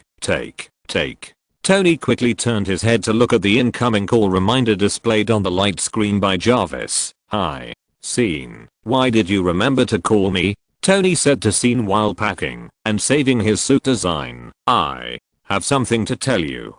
Do you remember Magneto?" Scene glanced at Salok and Yuriko next to him. "That mutant? What's wrong?" Tony has been designing various suits of his own during this time and is a little behind on social news. "I'm going to find trouble with him. Do you want to come together?" Scene said with a smile. Point. As soon as Salok got up from the ground, she heard Scene say this. Although she didn't know who Scene was calling, was it really okay for you to say this in front of the two of us in such a big way? Where? Tony's eyes lit up when he heard Scene's words, thinking of the last time and the last confrontation with Magneto. Tony was holding his breath in his heart. He had never been so passive since he built the steel suit, even when he faced someone with almost the same skills as him before. Neither Ivan Vanko, the Lightning 5 whip of arc reactor technology, has it. California, San Francisco. I will send you the specific location when the time comes. After Scene finished speaking, he ignored Tony, who was eager to try on the other end of the phone. Instead, he turned to look at Salok and Yuriko. These two girls suddenly didn't know whether they should take Scene to find Magneto. "Shall we go? Give me a specific location and I will take you there." Lindy and Yuriko don't know Scene's ability yet, and they plan to return the same waypoint in the mountain forest near the Golden Gate Bridge in San Francisco, California. Little sparks appeared out of thin air. As the Mars expanded outward, a circular portal appeared directly in the forest. Point. Salok and Yuriko followed Scene and Kin across the portal, and then looked back curiously. They didn't expect to cross such a long distance so easily. Point. Scene stopped and looked at the two silly girls behind him who were still standing there, staring blankly at the constantly rotating and disappearing portal. You two planning on staying the night?" This is Spirit Butterfly. Sorry, we are here. This is Yuriko. Point. Scene looked helplessly at Kin beside him and shook his head. What kind of people has Magneto recruited? Kin also smiled faintly at Scene. Point. Then Scene quickly confirmed the location of Magneto. The mutants gathered together were too easy for Scene to find. Point. After arriving at Magneto's temporary camp, Salok and Yuriko took him and Kin inside. Point. The mutants along the way looked at the two of them curiously, some with malicious eyes and some with thoughtful looks. In the central area of the camp, the black girl with a stud and the hedgehog man recruited by Magneto also noticed Scene and Kin, who were slowly walking into the camp. Point. The black girl with lip studs frowned tightly. She could sense Jane's power, but couldn't sense what Jane's ability was. She only knew that it was a much stronger force than Magneto who recruited her. Also, when she sensed SYN beside Jane, she couldn't detect anything, as if he was not a mutant at all. Ordinary people. Black girl muttered in a low voice, but the hedgehog man on the side still heard it. This woman is good. I like her. The hedgehog man looked at SYN and Jean, who were walking down with a confident look. Just as he finished speaking, SYN and Jane looked up at him at the same time. Jane's face was expressionless, but SYN showed him a meaningful smile.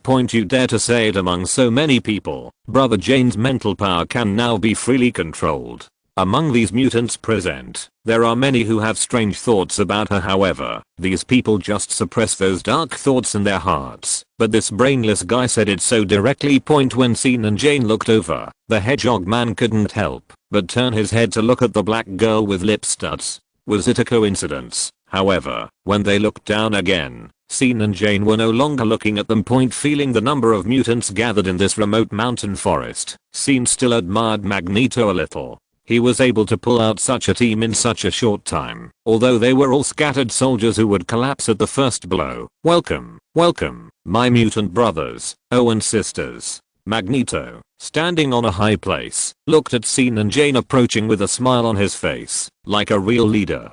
Chapter 112. Are you so confident? What do you want to say? It's exhausting to call people from New York to this godforsaken place. Although Magneto's attitude was very good, SYN still didn't give him a good look. Out. Even though Magneto had decades of rich experience, he was embarrassed by SYN's move. Solok and Jericho behind SYN wanted to say something but hesitated, saying that we were teleported here, so far away. How tired, but they looked at the atmosphere on the field and felt that it was better to keep silent.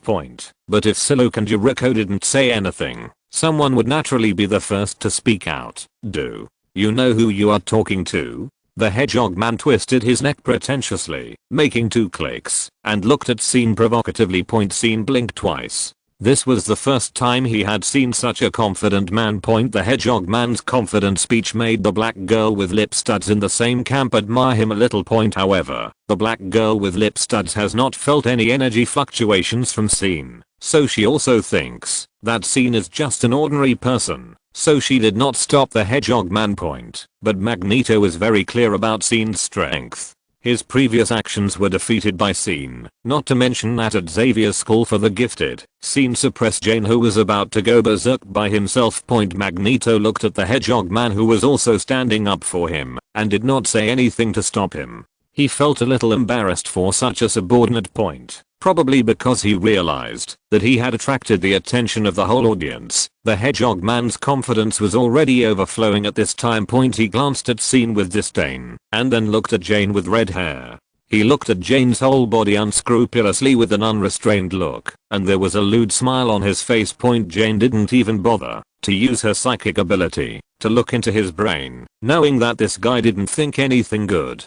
She showed a disgusted expression on her face and planned to add some fertilizer to the grass and trees on the mountain. At this moment, SYN took a step forward and blocked the hedgehog man's sight, which made Kin, who was about to attack, laugh a little. It was the first time she saw SYN jealous. If SYN knew what Kin was thinking, he would definitely deny it loudly. What the hell? Jealous for such a thing? I just don't like the look he casually passed over me. Seeing SYN blocking his sight, the hedgehog man, who came back to his senses from Kin, pulled the corner of his mouth disdainfully. You are such a weak human, and you still want to show off in front of us mutants. He shook his body slightly, and the spikes all over his body immediately rushed out.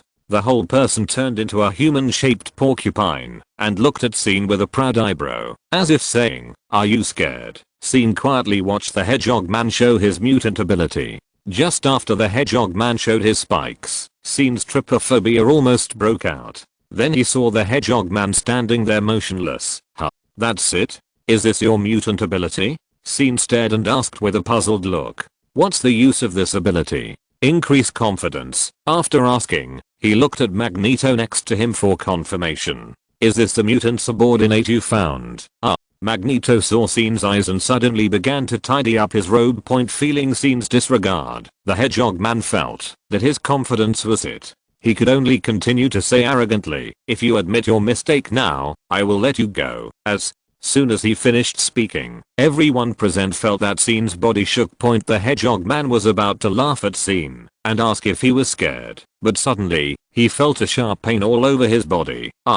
Hearing the scream of the hedgehog man, everyone looked at him. The spikes that sprang out of the hedgehog man's body were piled on the ground beside him, and the holes on his skin where the spikes sprang out were only broken. The hedgehog man knelt on the ground in pain. Those spikes were just like his bones. Now they were all broken at once, just like a person's whole body was shattered in an instant. "Take him away." Magneto looked at the hedgehog man who was rolling on the ground in pain and said to the terrified black girl with lip studs next to him. One of the mutant abilities of the black girl with lip studs is super high movement speed, but she didn't see how Scene broke all the spikes of the hedgehog man in an instant. Now it was just a small episode. I apologize to you on his behalf. I hope you don't mind.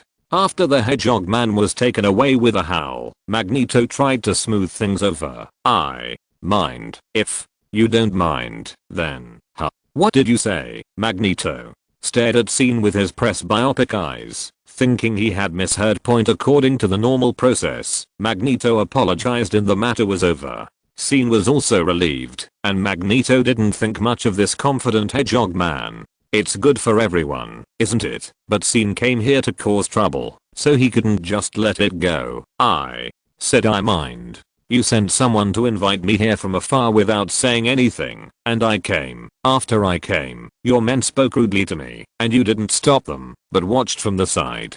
Do you think I have the same good temper as your old friend Charles?" The eternal fire in Scene's body burned fiercely in an instant, and everything around him seemed to be squeezed by invisible air. All the mutants present felt this huge pressure at the same time. Except for Kin, no one else could even move. Magneto frowned and looked at the sudden outburst of Scene, and quickly said, "There are greater threats in the human world outside. We are all mutants. Although we are not related by blood, at this moment, when we are together, we are brothers and sisters. I invited you here. The purpose is the same. Humans are hypocritical. They say they will not force mutants to accept the so-called antidote, but as far as I know, they have weaponized the antidote. We should deal with humans with the same hatred, war between us, instead of fighting each other here." After what he said, Scene slowly removed his power suppression, which made Magneto think that Scene had been successfully persuaded by him. But what Scene said next left him a little confused. "I almost forgot that there's someone else who hasn't arrived yet." Scene took out his cell phone and made a call, and sheepishly signaled to Magneto to wait a moment. The confused Magneto blinked his presbyopic eyes twice and looked at Kin on the side. Kin could only spread her hands helplessly to show that she listened to Scene. "Hey, where are you?" "Arriving soon." Okay, hurry up. If you don't come here, it will be over." While making the call, Scene also heard the sound of Tony's suit approaching at high speed. After hanging up the phone, Scene turned around and looked at Magneto again. "To be honest, I really don't want to get involved." Magneto suddenly became a little anxious. "Do you think you can escape? We are all mutants, and this battle is for the future of us mutants." "Who told you I was a mutant?" Chapter 113. You are doomed to fail. "Do you think you can just deny your identity?" Magneto frowned, his eyes revealing a hint of anger and confusion. He didn't know why Scene refused to admit his mutant identity. However, just as Scene was about to respond, the black-haired woman with lip studs and avant-garde dress beside Magneto suddenly moved to his side and whispered a few words in his ear. As those words reached Magneto's ears, his originally tense face instantly became full of doubts and shock. He widened his eyes and stared straight at the black girl with lip studs in front of him, asking in disbelief, "Really?" It seemed that he wanted to confirm again whether the information he heard was true. After seeing the black girl with lip studs nod without hesitation and firmly, Magneto's expression became more solemn. He slowly turned his head and cast his sharp and complex eyes on Scene, who was standing quietly not far away. Just now, the black girl with lip studs told Magneto with a serious face, that after her careful perception and exploration, she could not detect even a trace of energy fluctuations belonging to mutants in scene point in her perception. Scene is just an ordinary human point. After listening to the black girl with lip studs, Magneto recalled his first meeting with Scene, when Scene was able to break free from the restraints he imposed on him. Moreover, Mystique later told him the details of the fight with Scene. According to Mystique, Scene easily saw through Mystique's disguise in the museum. Not only that, Scene also showed a huge and majestic power like a mountain in the fight with Mystique, and he also has a strange sword that can appear out of thin air and disappear instantly without a trace. Adding so much content together, you are telling me now that this is an ordinary person. Then what are we, mutants? Wow. Why are there so many people here? Why didn't you invite me to the party? Just as Magneto looked at Scene in doubt, there was a sound of a jet in the sky, followed by a mean teasing. Why are you so slow? You really should upgrade the crappy thing you're wearing. Scene heard this voice and said without turning his head, you think I'm slow? Don't you open the door for me? Hearing Scene's disrespectful words, Tony muttered in a low voice and asked, what stage are you at now? I'm planning to tear my face apart. Oh. Tony raised his eyebrows when he heard it. Magneto didn't take Tony's sudden appearance seriously. In his eyes, Tony was just a defeated opponent. Twice. I really didn't expect you to be a mutant. Magneto was a little regretful, but he quickly said, but in the eyes of those humans, you are no different from us. In this case, why can't we cooperate? I'm too lazy, and there is no future in cooperating with you. You are doomed to fail. When Magneto heard Scene was so sure that he would fail and said that he had no future, even if he had good key cultivation skills and wanted to pull Scene into the group, he couldn't suppress his anger now. HMPH. After a cold snort, Magneto stopped talking to Scene and turned to look at Jane. What about you, Jane? Are you going to betray your brothers and sisters too? Are you going to watch them being tamed by humans and stand by and watch? Then the next one to be tamed will be you. Magneto asked. Hearing Magneto's bewitching words, Jane was not moved by him, but thought calmly, in the past, I have been committed to making mutants better integrated into human society. I have done enough for mutants. I don't want to be enemies with mutants, not to mention. Jane paused here and turned to look at Scene. I can't beat him. Hearing Jane's answer, Magneto was very disappointed. He thought that, after he provoked the war with humans, in order not to be persecuted by humans, Jane and Scene would stand on his side. With the addition of these two powerful allies, the success of his mutant revolution is just around the corner. Unfortunately, things did not go as planned, and now he has not got any of them. If it is not a friend, then it is an enemy. At that moment, Magneto's heroic nature was completely revealed. When Tony arrived at the scene, Magneto had already understood Scene's position and attitude. And, based on the current situation, it is obvious that there is no hope to win Scene and Jane over to his side. So, Magneto launched an offensive without hesitation and retreated at an astonishing speed. Magneto knew very well that Scene's strong physical strength was not something anyone could contend with.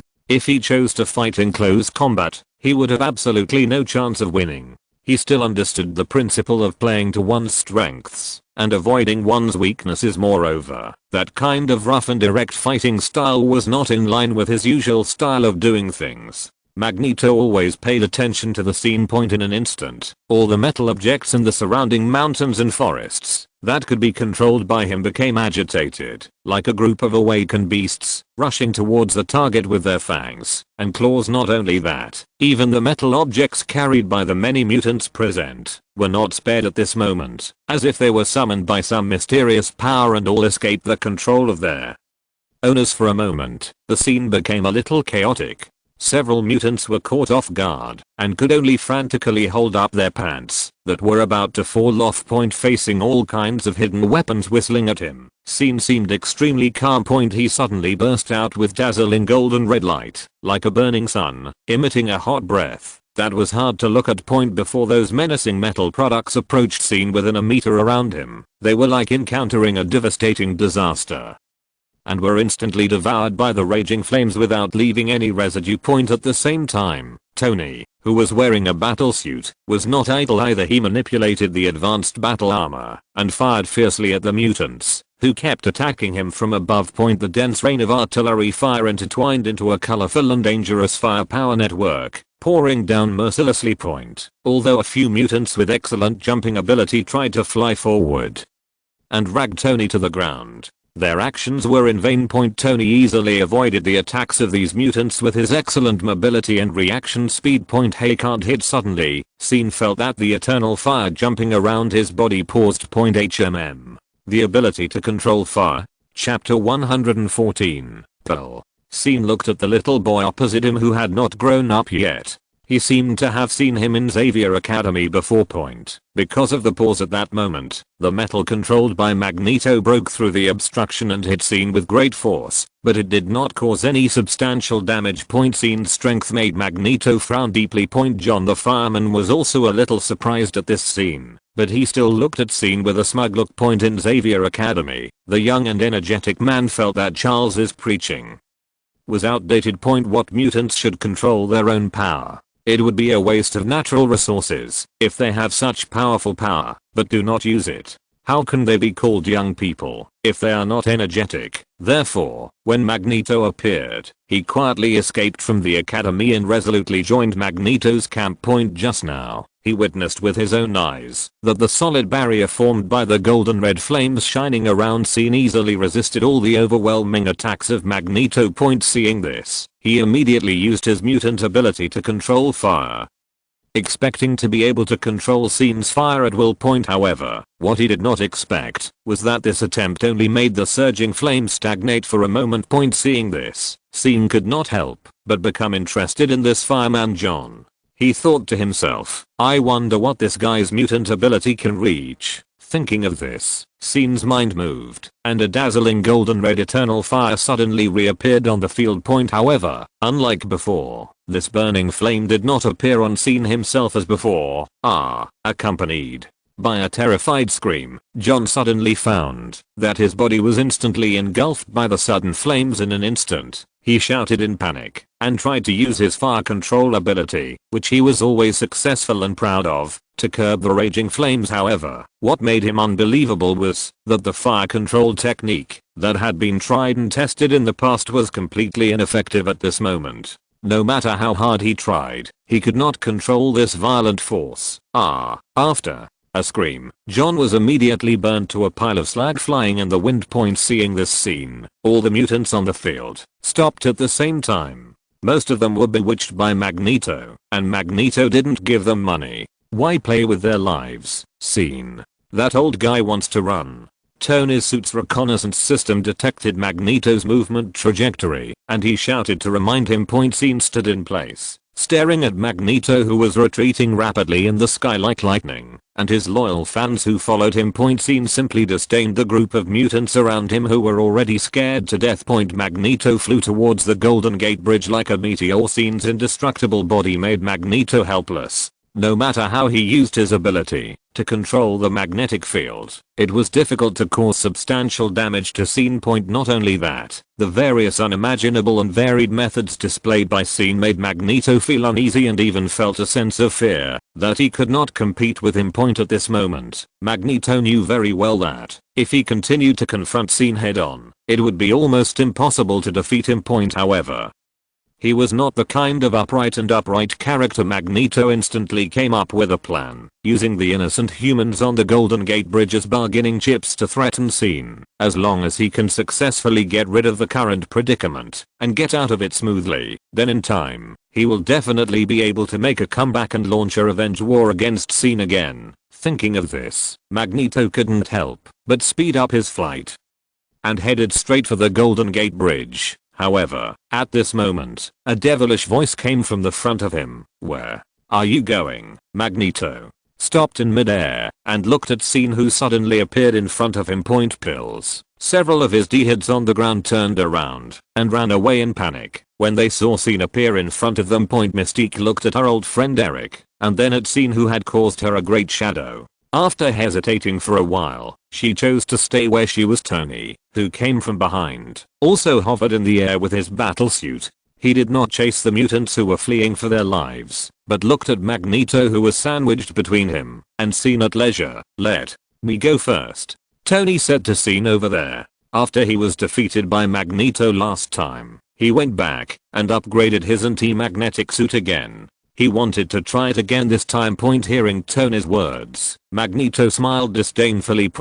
If Scene took action, I might be a little scared. You, a guy who relies on the suit, are just a gift. Based on the principle of striking first, Magneto directly amplified his magnetic control to the extreme and pressed towards Tony. Tony, who was in midair, immediately felt that his suit was out of control. It seemed that he still underestimated this old guy. Just as Tony's suit began to fall downwards, he shouted, "Jarvis, yes, sir, a small defensive magnetic field has been opened for you." Knowing that Magneto's ability is to control magnetic fields, Tony installed a magnetic field device on his suit to offset this force. Tony quickly attacked Magneto. After staggering back in midair, the weapons on the suit that were specifically designed to target Magneto's abilities flew toward the opposite side. Realizing that his mutant abilities were useless, Magneto immediately realized that none of Tony's weapons were under his control, and that his current abilities were not enough to control magnetic fields to change the trajectory of these weapons, so he could only choose to resist or dodge. Unfortunately, there was nothing around that he could control, so Tony's attack still managed to slip through the net and land on him, and Magneto was knocked down from midair by Tony. Eric. Mystique immediately flew forward to catch him. After Magneto landed, he immediately said sarcastically, "It's not that easy to catch me." However, his words were cut off in his throat before he could finish them, and Magneto reached out and touched his neck. Then the whole head separated from the body and fell to the ground. No. Mystique, who was standing on the side, looked at Magneto's miserable state, wailed sadly and collapsed on the ground. Scene walked in front of her with a three-pointed double-edged sword in his hand. Mystique's psychology had been completely defeated by Scene. She looked at Scene, who was approaching her step by step in fear. This man was too powerful, so powerful that she didn't know how to resist. Scene stared at Mystique for a few seconds, then lifted her chin with the tip of the three-pointed double-edged sword, and the cold blade made her tremble unconsciously. Chapter 115, The Beheading Devil. Scene. Jane, who had just arrived, looked at Magneto's body on the ground with his head and body separated, and shouted in surprise. Scene put away his three-pointed double-edged sword upon hearing the sound. This is solved, and the next step is to wait for news from Natasha. What? About her? Jane looked at Mystique and asked. To be fair, Jane didn't want to attack the mutants. After all, they were all in the same group. Although Mystique had always been following Magneto, Magneto had been killed by Scene now, and Jane didn't think it was necessary to kill them all. If Jane hadn't stopped him just now, Scene would probably have chopped off this blue smurf with a knife. Now that the knife has been put away, forget it, just give Jane face. Scene also saw that Jane didn't want him to continue killing. Go. Scene said to Mystique in a flat tone, as if he had let go of an ant on the side of the road. Mystique was stunned in the same place, with tears for Eric still on her face. She never thought that Scene would let her go. What? Don't want to leave? Are you going to go back to the prison? Scene asked curiously. Seeing her motionless hearing this, Mystique seemed to come to her senses. She would rather die than go back to prison and lose her freedom. She struggled to stand up. She glanced at Magneto, who was still warm beside her, and then quickly turned around and left. What about you? Are you going to stay and clean up the mess? Scene looked at Tony, who was looking at Mystique's back with curiosity. Tony turned around and was about to say something, but he snorted again. What are you doing? If you have something to say, just say it. If you make this noise again, I'll beat you to death. Scene looked at Tony's coquettish snort and got goosebumps all over his body. Didn't you agree to bring me here to cause trouble? You just stole my limelight. I haven't had enough fun. Yet Tony was obviously dissatisfied with Scene's sharp swing of the knife just now. Hurry. up and finish the fight. If it weren't for you, I would have taken a shower now, and I won't call you next time, if there is such a thing. Scene retorted unhappily. No, no, no, call me next time. I can cheer you on from the side. Tony is also a person who likes to join in the fun. When he heard Scene say that he would not call him next time, he immediately changed his attitude, rolling his eyes speechlessly. Scene opened the portal. On the other side was Natasha, who was waiting for news at Shield Point. Natasha, dressed in a spy outfit, raised her eyebrows and glanced at the portal that suddenly appeared in front of her, and then walked over with a few men. She smelled the smell of blood before she crossed the portal. After looking around vigilantly, she suddenly thought that with Scene here, it must be someone else who would bleed. Then she saw a headless body on the ground, which reminded her of the father and son in the underground base of Lake Ackley last time. TSK, TSK, TSK, it's your work, Natasha said teasingly. Scene, am I some kind of beheading maniac in your mind? Hi, Agent Romanov. Tony stepped forward and showed his presence to Natasha. Why? Are you here too? Natasha looked at Tony strangely and asked, isn't it normal for me to appear at this crime scene? I'm Iron Man. Tony raised his chin proudly, as if he had solved the Magneto on the ground by himself. Without being too entangled in Tony's existence, Natasha ordered her men to start working. How is Nick Fury's solution? Otherwise, I will. Scene was about to say something, but was immediately interrupted by Natasha. Very. But it's solved very well. No, nothing. Natasha was afraid that Scene would say that he was going to visit the White House. By the way, where are the other mutants? Natasha quickly changed the subject to prevent Scene from continuing to dwell on it. They all ran away. It was just a temporary team. Once Magneto died, there was no leader.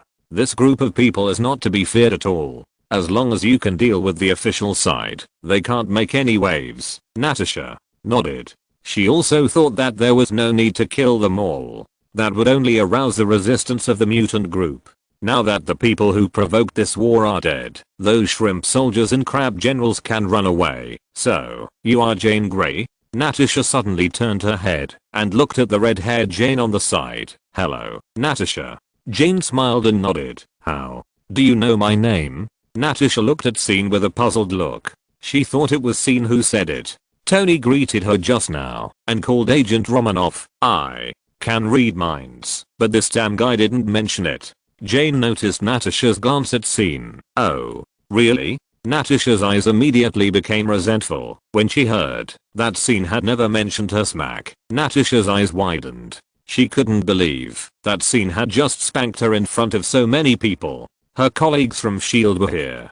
Doesn't she, the Black Widow, have any face?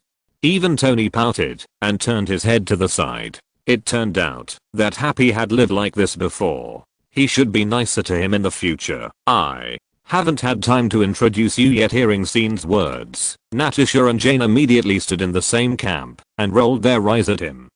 Can you consider the feelings of others? Tony couldn't help it. Why haven't you left yet? It's slow to fly, Scene said ruthlessly to Tony, who interrupted his flirting. Tony, Van, if it wasn't for waiting for your portal, I would have left long ago. Okay. Tony closed his mask with a click and didn't want to stay in this broken place for a second. The battle suit with tail flames turned into a meteor and quickly disappeared in the sky. This guy is getting more and more rude. I have to teach him a lesson next time. When Natasha was almost done, Scene opened the portal and everyone left this place together. Just after Scene and the others left, a blue figure and Backpoint Mystique had expected to help Eric collect the body. She turned around and looked around, but found that it was as if there had been no battle here. Standing there in a daze, she recalled that she had been with Eric all these years, and now Eric, if she died, she didn't know where to go. After standing there and thinking for a while, she finally had a goal and started to walk out of the forest. In Xavier's School for the Gifted, Charles, Aurora and Hank were still struggling with what they should do about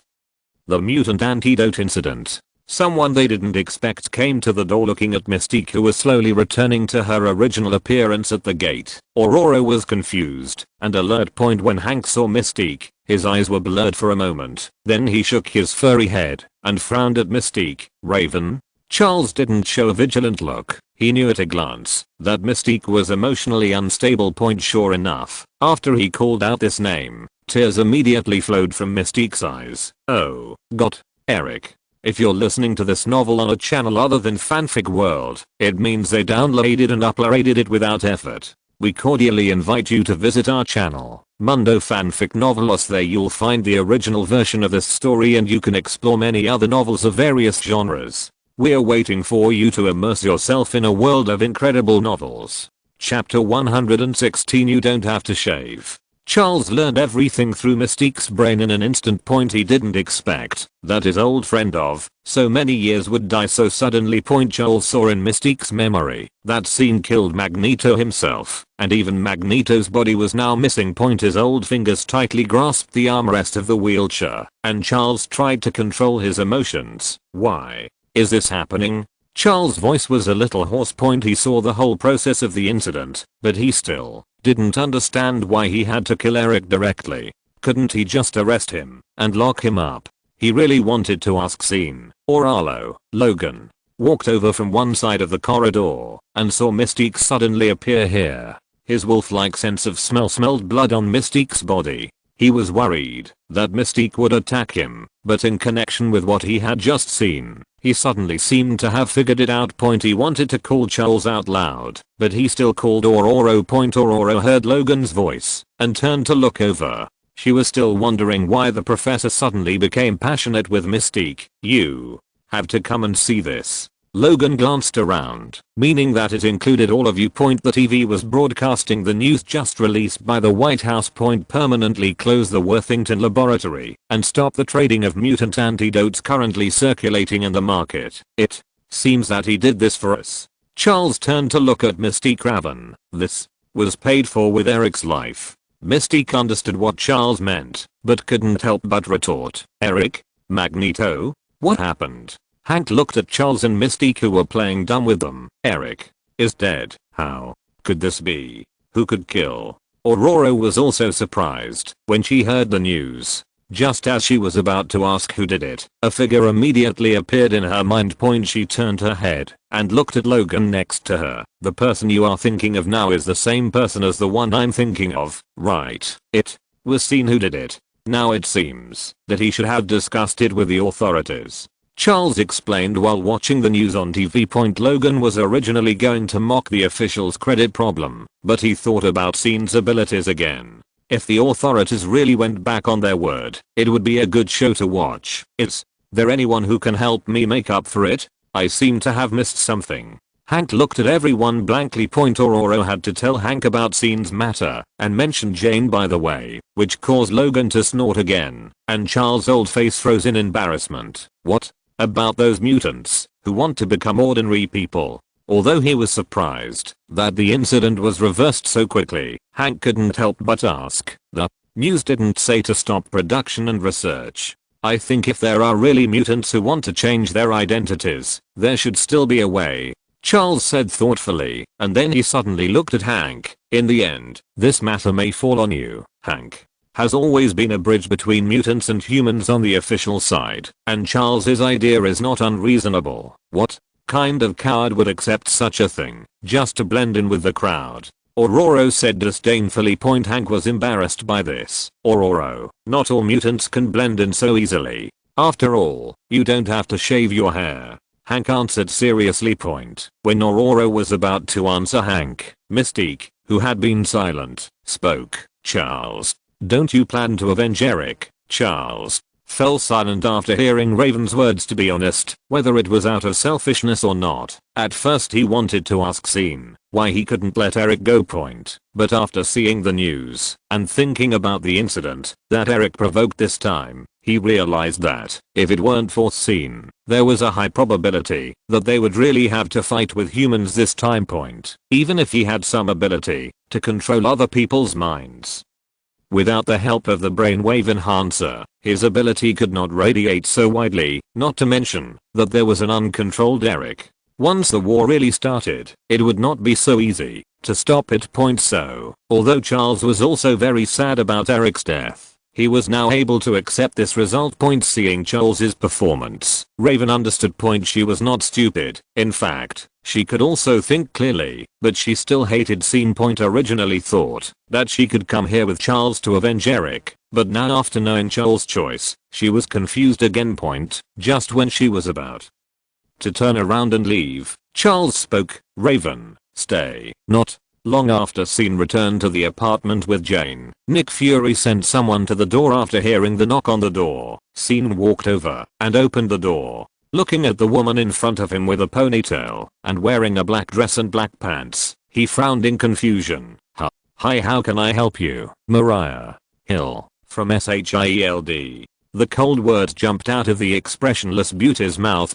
Scene tilted his head and continued to look at her. Mariah Hill raised her eyebrows and glanced at Scene, then walked past him and walked into the house, then turned around and looked at Scene expressionlessly. Walter? Scene had a question mark on his forehead.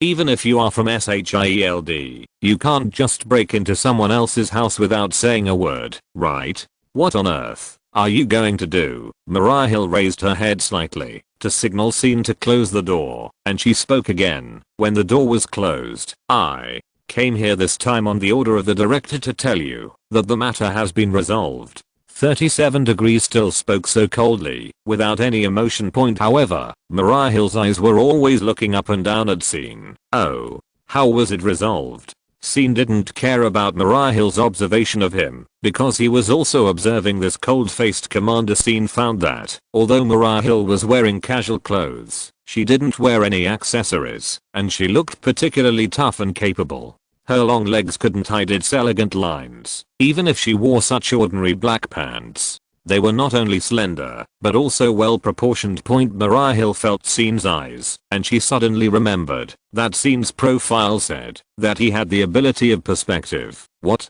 are you looking at? Chapter 117. Everyone in the school knows that you are my sister. Mariah Hill was staring at Scene fiercely at this moment. Her eyes seemed to be about to spit fire. She was secretly annoyed in her heart because she should have thought that this guy might be so unserious before meeting Scene. However, in fact, Mariah Hill actually felt a little excited in her heart. She had already memorized all the information about Scene and his superpowers by heart. Deep in her heart, she was actually very eager to see this guy who was in the limelight recently. Recently, someone in SHIELD kept mentioning Scene's name in her ears. Whenever she had a little free time after work, she couldn't help but retrieve Scene's relevant information and read it carefully. What she never expected was that as she got to know these materials more and more deeply, the shock in her heart became more and more intense and profound. At this time, it happened that Nick Fury needed to send someone to communicate with Scene. So Mariah Hill volunteered to take on this task without hesitation. It's really interesting to say that Natasha was usually responsible for communicating with Scene in the past. This time, Natasha happened to be unable to get away due to some special circumstances, and Phil Coulson, whom Scene had contacted before, was so focused on the idol he admired that he had no time to take care of other things. Even Nick Fury himself was originally ready to go out in person. However, when Nick Fury learned that there was suddenly a Jane with the ability to read minds besides Scene, the director of SHIELD, who was always fearless, immediately backed off and made a decisive decision to escape. After all, he is the king of agents, and he has too many secrets that he doesn't want others to know. What else can I see? You come to my house and you don't say a word, so of course I'm looking at you, Scene said politely, and his eyes didn't mean to move away at all. Mariah Hill snorted proudly. She didn't care now. Anyway, Scene probably had seen almost everything he should have seen. The director told you to pay attention to the news. There will be his answer on it. Mariah Hill returned to her business-like appearance. Well, I know. Scene nodded. Mariah Hill was a little surprised by Scene's attitude. She thought she needed to explain it to Scene or something, but she didn't expect Scene to accept her words. Maybe because of her own experience and her long career as an agent, Mariah Hill has become accustomed to not trusting anyone and being skeptical about everything. This time, she was still a little overwhelmed when she suddenly met Scene like this. Anything else? Scene asked after he had appreciated it for a while. Oh, no. More. Mariah Hill said awkwardly. Why did she feel that this guy had taken the initiative? Then, let's have dinner together. Scene asked tentatively. Humph, no need. Mariah Hill thought of Natasha and immediately refused. Then she twisted her waist and walked out of Scene's apartment. You're gone. Scene, who was watching Mariah Hill's back through the wall, turned back immediately when he heard the voice. Jin, with her flowing red hair, leaned against the wall and looked at him with a playful look. I'm just thinking about something. Jin curled her lips, obviously not believing Scene's words. What are you thinking about? What color underwear do you wear? Kin rolled her eyes as she walked to the sofa and sat down. Why did she follow such a damn guy? Blue. Scene blurted out.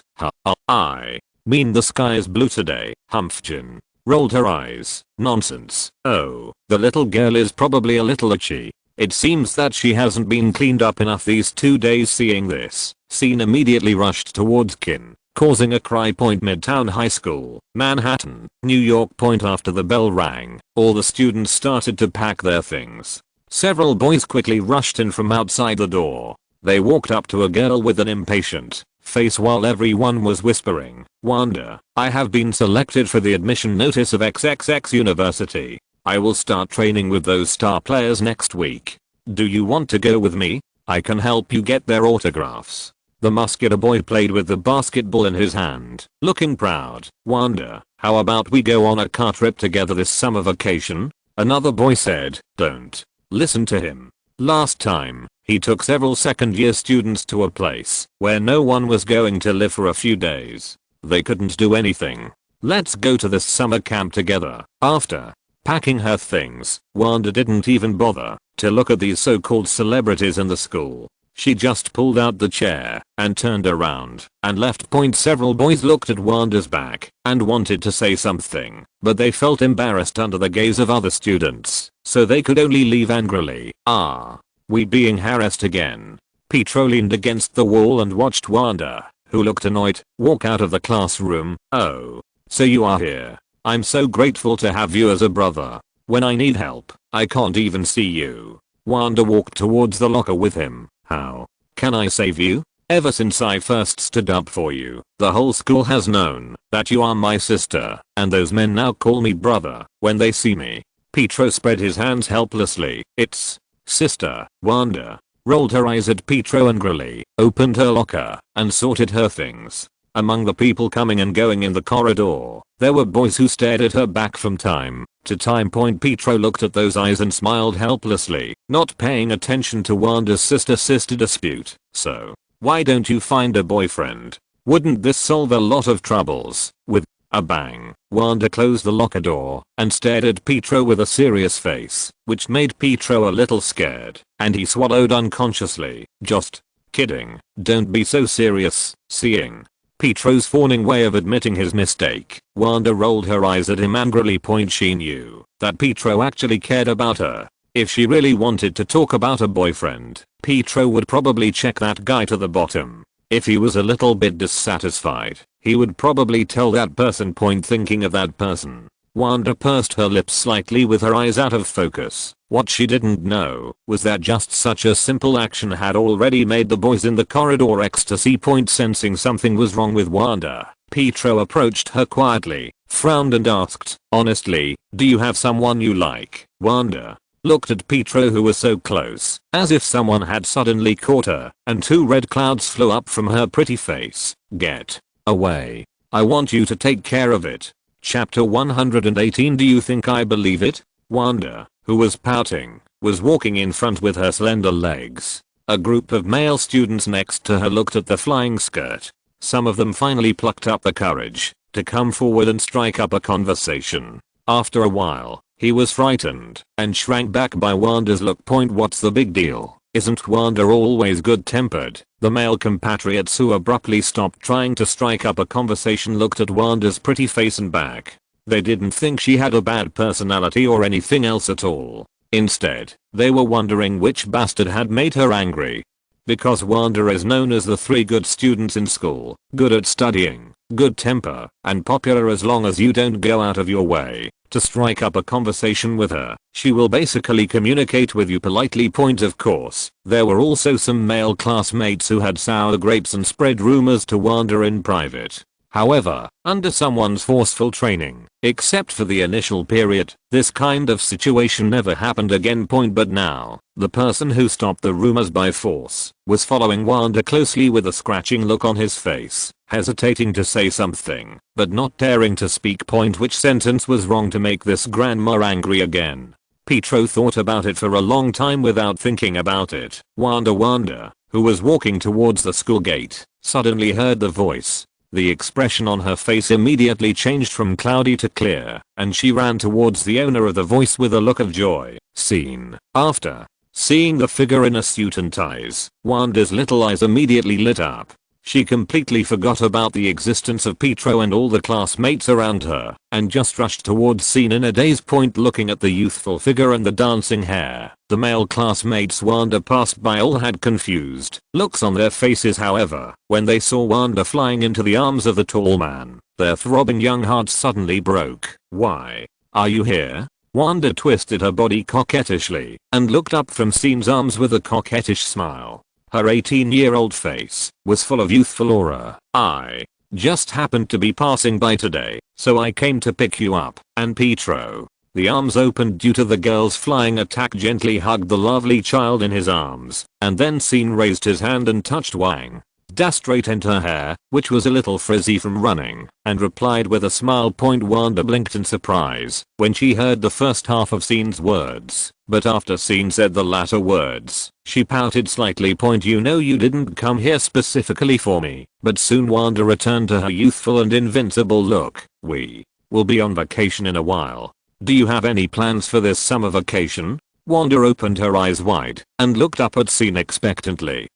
Your classmates are watching. Let me go first." Feeling Wanda's large body rubbing against his, Scene shook his head helplessly, looking a little embarrassed. Looking at the students around them who looked at them curiously. If Scene hadn't said anything, Wanda could have hugged her and never let go. "Don't ask, it's just that it's been like this before." It wasn't until Scene heard from Pietro that there were some bad words about Wanda and him on campus that Scene felt that he really needed to pay attention. Because of this matter, Wanda also cold-blooded Pietro for a long time, which made Pietro almost crazy. He racked his brains to admit his mistake to Wanda and almost told Wanda everything that happened when he was a child, but in the end he still didn't know Wanda. Why was he angry with him? In the end, Pietro had no choice but to pull out those boys who were spreading nonsense and give them a lesson one by one. Wanda reluctantly let go of Scene's waist and gently sniffed her white jade nose. She really couldn't bear the smell of Scene's body, which was like sunshine whenever she was close. She had never experienced such a warm feeling with anyone. "Hi, Scene." Pietro greeted Scene with the same surprise. In the past few years, although Scene has not done everything in his life, Pietro did feel that Scene regarded him and Wanda as his family. Looking at the things that Scene did not do well made him feel more real, more like a family. "Wow. Is this yours? Did you buy a new car?" After saying hello, Pietro suddenly noticed the supercar parked behind Scene. "I don't want to write down the make of the car or anything like that. Just bring it in yourself." Looking at the wide rear wing, streamlined body, sharp headlights and unique grille, coupled with the flamboyant color, Pietro's eyes were about to burst into flames, and some people around him also. "It is precisely because of this supercar that I have stopped moving forward. It was given by someone else. I just wanted to pick it up today. I just happened to come over to pick you up." Scene spread his hands casually. Turned out that Tony's new sports car arrived today, and then he called Scene and said he had ordered one for Scene too. In line with the mentality of robbing the rich and giving to the poor, Scene went to the newly built landmark building in Manhattan, Stark Tower. "As my security consultant, how can I drive such a cheap car when I go out? Aren't you slapping me in the face? If others see it, they will think that my Stark group is going to collapse." After arriving at Stark Tower, seeing Tony's Navo-ish look on his face and his tone full of ridicule, Scene couldn't help but want to give him a hot look. "I Tell you, as long as you drive this car out, there will be many beauties rushing up to you. Tony felt the murderous aura in the air and immediately whispered to Scene and then laughed to himself. His expression looked so obscene. Then the two looked at the slowly opened container expectantly. After seeing the handsome sports car in the container, Scene directly snatched the car keys from Tony's hand, raised his eyebrows and said righteously, "Let me make it clear first, I'm not for some beautiful women, I'm for work. For the face of our stock group, Tony. See if I believe it or not." Then Scene drove the sports car directly to the gate of Midtown High School without looking back. Tony, who was frustrated, could only dare to make an international friendly gesture after he could not see Scene's taillights. When Scene was standing at Midtown High School, many girls came up to him and talked to him. They wanted him to give them a ride. What was even more strange was that they all went the same way with Scene. Leave your contact information first and remember to bring your medical examination report to me next time. This was Scene's uniform reply to those girls. Some girls changed their faces on the spot, but after looking at Scene's sports car and clothes, they still chose to leave their contact information. Pietro was excited when he heard Scene's affirmative voice. He always knew that Scene was actually very rich. Let's not talk about anything else. Just talk about the shares of Stark Group. With the crazy rise of Stark Group's stocks in recent years, it is unknown how much they are worth. But for some reason, Pietro has never seen Scene show it outside. Can I drive it? Pietro looked at Scene expectantly, not noticing that Wanda beside him was about to kill him with her eyes. Yes, but do you have a driver's license? Chapter 119. The RUBIKN-039 S-Cube made a loud noise, and the girl made a brilliant appearance. Pietro's world collapsed, and he completely forgot that he didn't have a driver's license. In fact, Pietro could have taken the driver's license test a long time ago, but because of his mutant ability, he always felt that it didn't matter whether he took the test or not. Anyway, his speed was much faster than driving a car. That's not okay. Driving without a license, I'm afraid the police will stop you and shoot you. Seeing Pietro's desperate look, Wanda smiled with the corners of her mouth curled up beside her. You deserve it. I told you to take the test at the beginning, but you insisted that you didn't need it. Pietro looked at Wanda in despair. No one told me that I could still drive a sports car one day. Okay, let's go. Go home. Scene called Wanda to get in the car. Seeing that he had lost the qualification to drive a sports car, Pietro had to walk to the other door silently, but he soon found something wrong. This sports car only has 2 seats. Where should he sit? Pietro raised his head and looked at Scene with a confused look on his face. What's wrong with you? Where do I sit? Pietro asked. What do you mean, where do you sit? Go back by yourself. Scene said as a matter of course. Pietro. Then before Pietro could react, Scene had already driven away with Wanda, who looked very proud. Pietro looked at the taillights of the sports car going away and secretly vowed to pass the damn driver's license test, even if he did nothing this summer. In the desert where few people go. An armed helicopter is speeding towards the destination. Nick Fury sat in the cabin of the helicopter with a gloomy face, constantly simulating and guessing the possible consequences of this incident in his mind. Unfortunately, he knew too little about the situation at the scene over there. The lack of information made it impossible for him to make a judgment. He could only reach out and rub his eyebrows and then touch his big bald head. Soon, under the full power of the helicopter engine, he arrived at the United Dark Energy Research Institute in the desert. This research institute was jointly organized by SHIELD and NASA. The most important project in it is the research on the Cosmic Cube, but at this time, the institute is evacuating all personnel, data, and materials. Sir Mariah Hill and Phil Coulson stood on one side of the apron, watching director Nick Fury coming down from the landing helicopter. How bad is the situation? Nick Fury asked directly without any extra nonsense. Mariah Hill looked at Phil Coulson. That was his responsibility. That's the problem, sir. We don't know how bad the situation is. Hearing such an honest answer from his capable man, Nick Fury couldn't help but jump his eyelids. He imagined countless possible situations on the helicopter, but this was the last thing he expected. Nick Fury knew that Coulson was not a person who liked to lie, and what he said was a situation. It seems that I have to ask Hawkeye. I hope he can give a reasonable explanation. Nick Fury thought as he led the way inside. All along the way, Nick Fury saw the staff of the institute evacuating in a hurry. Thinking of the various situations that might arise, he suddenly thought of another project of the institute, weaponization of the energy of the cosmic cube.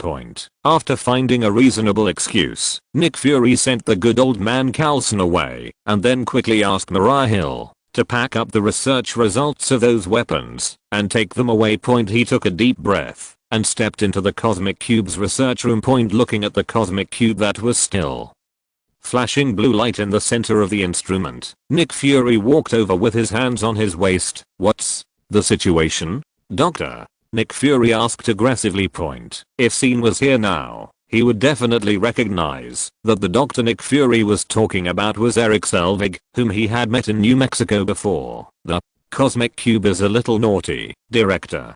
Selvig heard Nick Fury's voice and hurried over from the instrument to greet him. Nick Fury stared with a bullseye and a look of "Are you fucking teasing me?" on his face. It's really appropriate to joke at this time. I'm not kidding. The energy of the cosmic cube is very active now. Didn't you try to unplug the power plug? Nick Fury asked. Hearing the old-fashioned solution given by Nick Fury, Selvig was a little helpless. Is this a question of whether to unplug the plug or not? But he still patiently explained to Nick Fury, the Rubik's Cube itself is an energy source. It doesn't matter whether you unplug it or not. Even if you turn off the energy of the entire institute, it can turn on by itself if its energy reaches a certain level. Before Selvig finished speaking, Nick Fury immediately followed up. Isn't our research to utilize its energy? Isn't this a good situation for us? Our research has not reached this stage yet. Hearing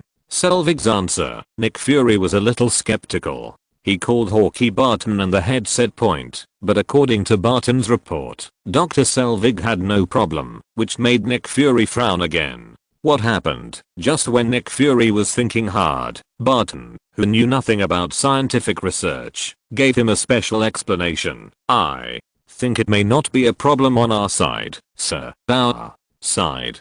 Nick Fury looked at Barton in confusion. Yes, isn't it said that the cosmic cube can open the door to the universe? Then is it possible that this door can be opened on both sides? Barton's words made Nick Fury's face jump, but before he could ask Selvig about the possibility of this situation, a new situation appeared on the cosmic cube. At this time, the energy of the cosmic cube suddenly began to soar continuously, and the light emitted by it became more and more intense and dazzling. With a loud bang, the dazzling blue light shot out like an arrow from a string, rushing straight to the instrument platform opposite. Everyone present was stunned by this sudden scene.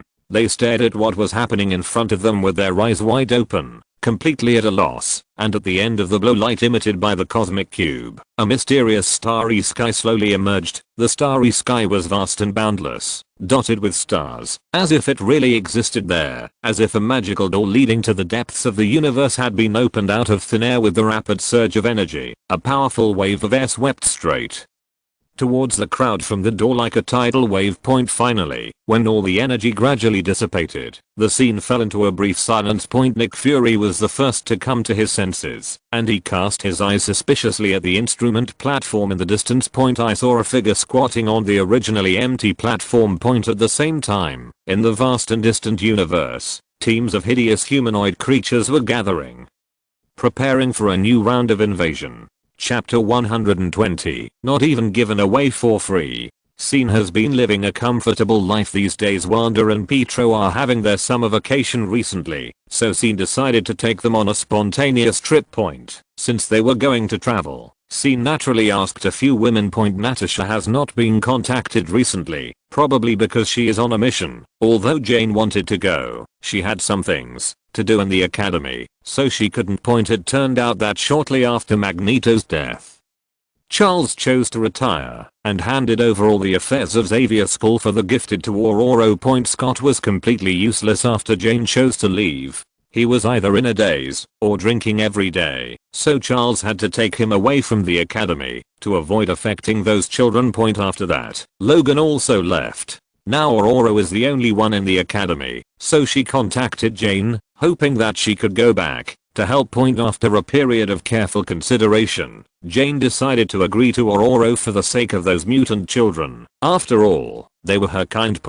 Although Jane's personality has changed a lot from before, she is still as kind as ever, but she is no longer bound by Charles' so-called rules. She now wants to protect and guide these young mutants to grow in her own way. Finally, Scene asked around and only May and Peter, who was also on vacation, went on the trip with them. When Peter learned the news, he ran to Scene from the opposite side, and his little mouth kept asking questions like a string of cannons, until Scene was speechless. May grabbed Peter's collar and took him back to the room to pack his luggage. In fact, Wanda and Pietro also wanted to ask Scene about his plans for this trip, but until the moment of departure, Scene still said nothing. When everyone arrived in Europe smoothly, when they walked out of the airport, the scene in front of them stunned everyone. A group of well-trained and neatly dressed staff had been waiting here, warmly welcoming their arrival. Afterwards, they were led to an extremely luxurious hotel. The luxurious suite they stayed in was spacious and comfortable, with exquisite interior decoration, and every detail showed nobility and elegance. Not only that, the services they enjoyed along the way were all top-notch. Whether it was food or transportation, they all made people feel meticulous care. Only then did they realize that Scene had arranged everything long ago. No wonder he didn't say anything when asked at the beginning.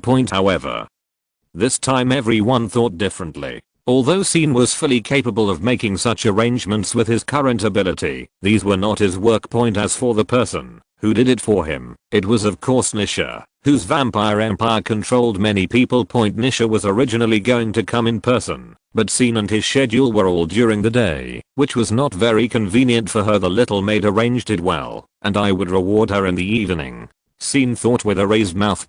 These days, Pietro and Peter were almost going crazy. The people that Nisha arranged to receive Scene and his friends were fully satisfied with any request made by Scene, which made May a little embarrassed.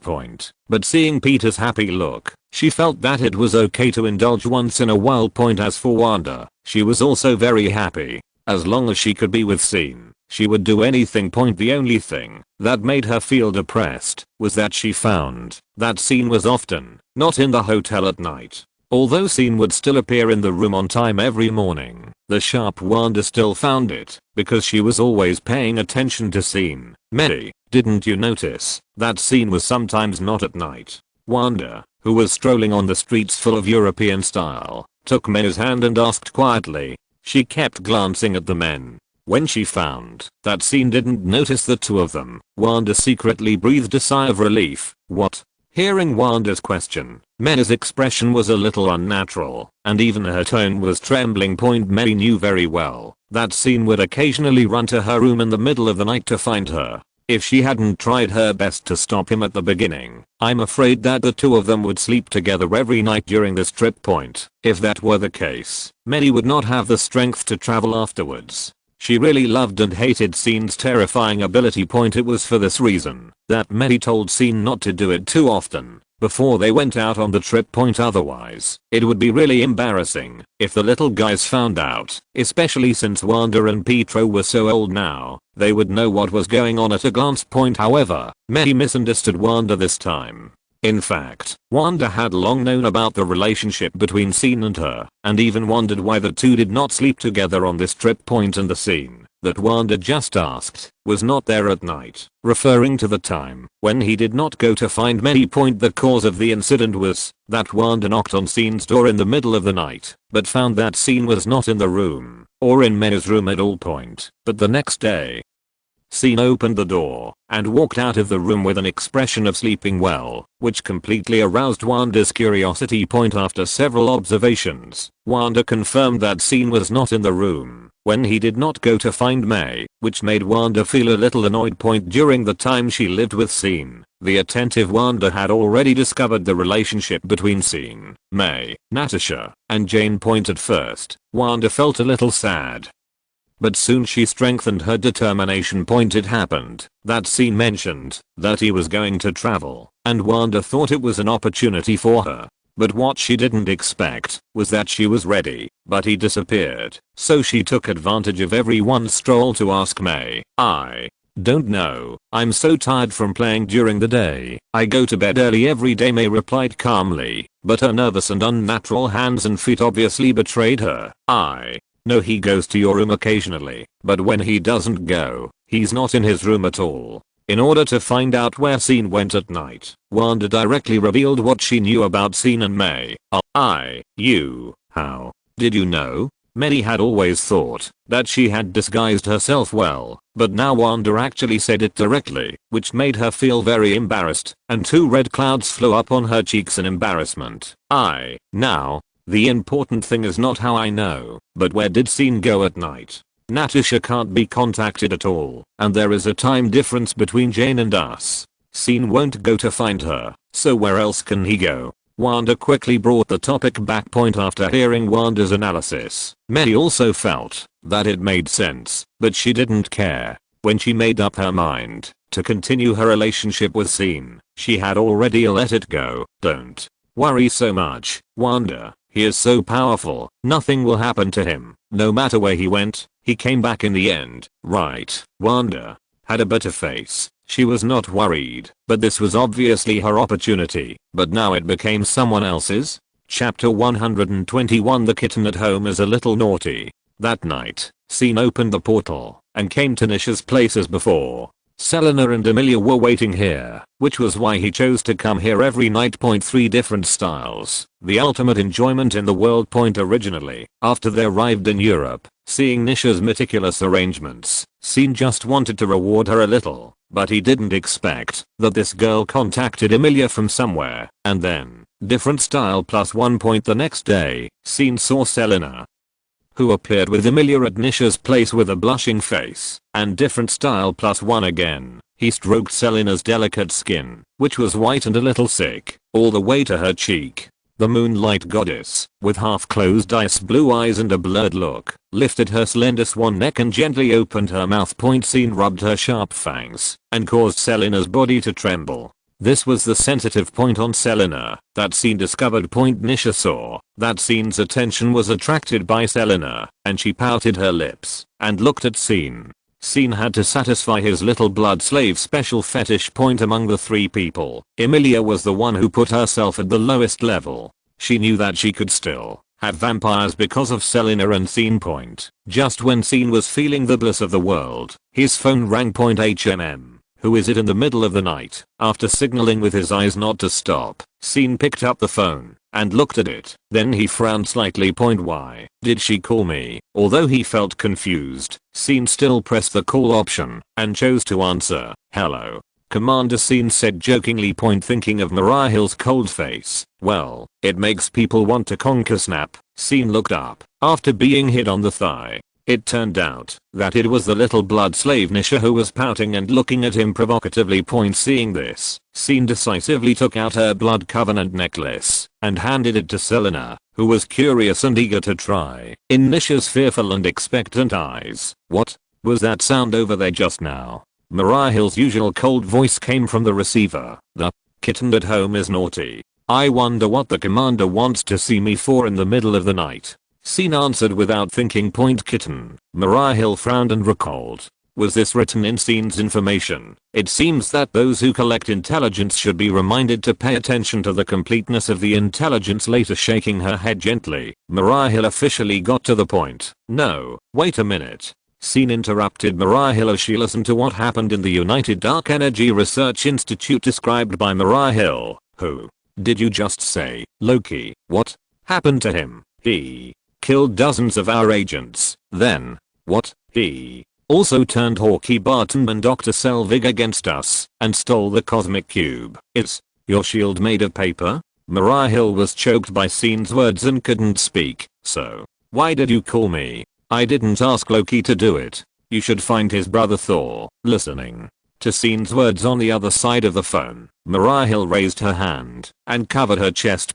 "You really don't know why I'm looking for you. You're still playing dumb here. I'm so angry. Mariah Hill called Scene to seek Scene's help and this time she called Scene, not because of Nick Fury's instructions, but entirely out of her personal will and decision. You know, Mariah Hill has always kept a close eye on Scene after Loki showed up and caused a series of disturbances. The first thought in her mind was to ask Scene for support. However, her stubborn and strong personality caused her to show a cold attitude every time she communicated with Scene, and it was difficult for people to feel the warmth that might be contained in it. Oh, so you want to ask me for help, right? But I'm very busy recently. Scene looked down at the 3 kittens and was indeed very busy, and I'm not in the country. It's a bit far from you.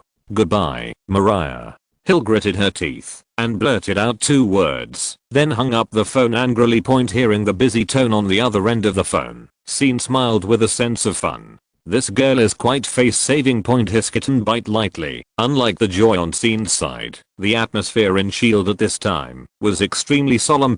Just after Mariah Hill hung up the call with Scene, she came to Nick Fury and waited for the next instruction. Her director's dark face, which was always full of plans and strategies, was now so gloomy that it seemed like water could drip out of it. Nick Fury's only remaining deep and sharp eye stared at the front, revealing a chilling feeling. The attack on the Institute was undoubtedly a heavy blow to Nick Fury. It made this experienced agent chief deeply realize that, although SHIELD has advanced technology and a well-trained team of agents, these forces are still stretched when facing those truly powerful threats. In the face of those powerful threats, only those with extraordinary strength can survive, or even turn the tide. Thinking of this, Nick Fury immediately gave an urgent order to Coulson, standing aside, asking him to start gathering the people listed on the Avengers list. This order made Coulson realize the crisis they were facing, and at the same time a little expectant. He could finally meet his idol formally. After explaining it to Coulson, Nick Fury decided to take this opportunity to once again propose the idea of forming an Avengers team to the members of the World Security Council above S.H.I.E.L.D. This time, he would promote the creation of the Avengers, no matter what. Coulson, who left Nick Fury's place, was stopped by Mariah Hill in the corridor. Where is Natasha now? The Bureau can find her location. I just gave the order. We should be able to find her soon. What's wrong? Coulson asked in confusion. He was in a hurry and had to gather all those people so that he could meet his idol face to face. Are you going to let Natasha persuade Tony Stark? Mariah Hill asked. Of course not. Stark doesn't have a good impression of her. I'm going to go by myself. Hearing Coulson's answer, Mariah Hill thought he understood what she was saying, but Coulson immediately followed up with a sentence. As for Natasha, I want her to persuade the big guy. Big guy? Mariah Hill hoped that it was the person she thought of. Yes, Hulk. With Natasha's ability, it should be easy to deal with him. Stop. Mariah Hill immediately interrupted Coulson's dangerous speech. Have you lived long enough and want to find a chance to die? Chapter 122. I'm honest, but I'm not stupid. Ah. Coulson's forehead looked so wise under the light of the corridor, but he didn't understand why Commander Hill said that just now. You don't know that Natasha Ann? Hill raised his eyebrows at Coulson meaningfully. Coulson looked like he had suddenly realized something, but he said with a constipated look, it should be. No way. I think he is quite polite. I'm going to go to his house to invite him in person. Hill thought of the phone call just now, sneered and pulled the corner of his mouth. You may have some misunderstandings about him, then let Natasha go to him? But what about Hulk? Who will go? Coulson was unwilling in his heart. In his heart, compared with the violent Hulk, the kind Scene was many times better. Otherwise, you should continue to let Natasha go to Hulk, but you can also tell Scene this news, saying that Natasha is going to seduce. Maybe Scene doesn't need you to invite him, and he will come by himself. Hill said jokingly. Coulson looked at Hill speechlessly. I'm honest, but I'm not stupid.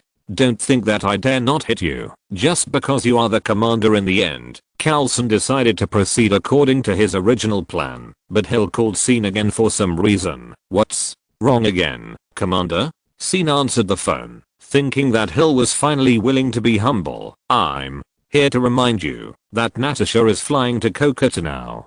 Guess who she is going to see? Hill thought he had Scene in his hands. Isn't It that monster Shrek? Bruce Banner, right, how? Do you know? Did you forget that I have good hearing? Don't say bad things about me behind my back, girl. In fact, Scene didn't hear it with super hearing, but he still said it deliberately in a joking way. Hill thought of the content of the previous conversation with Carlson, and those he had said and scolded in private, and even when he tossed and turned in the middle of the night and couldn't fall asleep, could he really have heard it? I didn't. Although they were on the phone, Hill, who was usually calm and composed, still showed a panic expression. If you look closely, you can see a little red on the tip of her ear hearing such a nervous answer. Even if Scene had never used super hearing, he guessed that this girl must have been snogging him behind his back. Really? Scene deliberately stretched out his tone. The more he said this, the more Hill felt that he must have been heard. This time he hung up the phone without even saying hello. Scene listened to the busy tone on the phone in confusion. Just hung up like that. Could this girl secretly use me as an object to vent negative emotions? Make a doll to practice boxing or something? But Scene thought of what Hill had just said about Natasha. Although in principle he did not admit to being with any of these women, he was still very upset to hear that Natasha was going to seduce another man. Is Nick Fury a brainless guy? How could he arrange it like this? Soon Tony also called Scene, first asking about Scene's trip, and then talking about Carlson's visit to Stark Tower, including Loki in the Cosmic Cube. Aren't you going to come back? Tony asked. You have so many people and you can't even deal with Loki? Scene said irritably. Sensing the emotion in Scene's tone, Tony asked, what's wrong with you? Are you angry because you didn't receive an invitation? Nothing. That's it. Hang up. I'll continue my vacation. Then Scene hung up the phone in Tony's surprise. Then Scene received another call from Natasha, but he chose to ignore it. On the other side, Natasha, who successfully persuaded Banner, looked at the call record on her phone and was at a loss, and then she called Nick Fury again. I can't contact Scene for the time being, sir. You can call the lady named May. They are together now, traveling in Europe. Nick Fury suggested. I don't think he would like us to track him down, sir. Natasha thought for a moment and replied. Nick Fury was going to say something else, but he shut up again. He had been helpless in dealing with Scene, and now he could only wait for news from Natasha. That night, Scene did not try to experience different styles, but quietly hugged May and lay on the bed with her. What happened? May raised her head from his arms. She could feel that Scene was in a bad mood. Scene thought for 2 seconds and then said, am I a little too much to you guys? Although she didn't know what happened, May hugged Scene's arms tightly, pressed her body closer to Scene, and put her little head back on Scene's pectoralis major. This is my own choice. Natasha couldn't get through to Scene's phone. She didn't know what happened, but she didn't dare to call May because Scene deliberately didn't answer, suppressing her inner anxiety. Natasha boarded the Shield's helicarrier with Banner, who was persuaded by her, and met Carlson's idle. Under Steve Rogers' curious eyes, the three of them came to the bridge operation center of the aircraft carrier. Steve decisively took out a stack of bills from his pocket and handed over a $10 bill the moment he saw Nick Fury, his eyes still scanning every corner of the aerospace carrier. When Nick Fury invited Steve before, Steve said that he was no longer surprised by any new things, but Nick Fury didn't think so, so the two bet $10. Now it seems obvious that Steve, who looked like a country bumpkin entering the city, lost point just as the Shield personnel on the aerospace carrier were searching for Loki and his whereabouts. Carlson walked to Steve Rogers with excitement and trepidation. If it's not too much trouble, can I? Carlson asked cautiously. Of course, no problem. Steve instantly realized what Carlson wanted to do. Before entering the interior of the carrier, Natasha teased him that Carlson was his little fanboy and planned to ask him to sign the collector's edition card in his hand.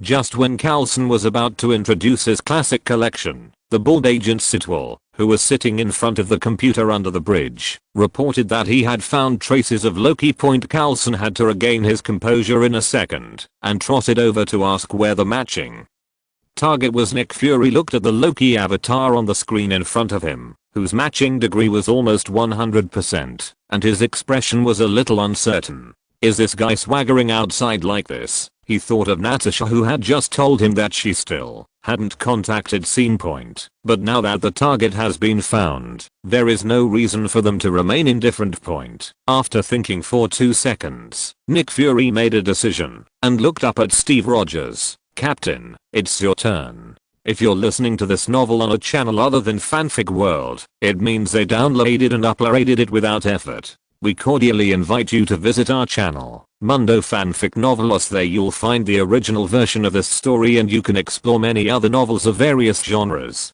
We're waiting for you to immerse yourself in a world of incredible novels. Chapter 123. Something is wrong with you. Steve Rogers, the superhero who single-handedly foiled Hydra's conspiracy in the smoke and flames of World War II, still has the blood of obeying orders flowing in his body. The moment he received the order to attack, he boarded the Quinjet without hesitation, and together with Natasha, the target was directed at Loki, who suddenly appeared. After a fierce 50-50 fight, Tony arrived in time to join the battle. Seeing that the opponent was outnumbered, Loki decisively raised his hands and surrendered like a good boy.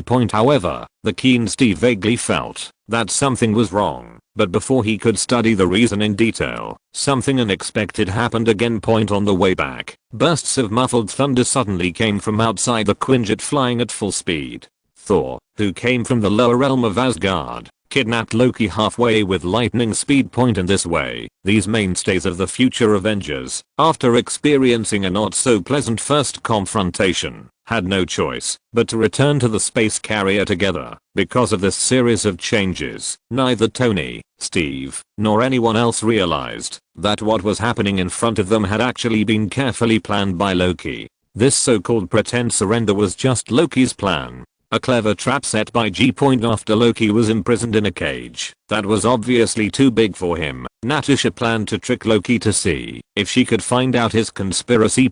Loki noticed someone approaching outside the cage. He knew who it was and turned to look at the female spy with a sinister smile. Where is Barton? What did you do to him to make him rebel? Natasha looked at Loki in the cage through the glass. Loki tilted his head and looked at Natasha with interest. You have a good feeling for Barton.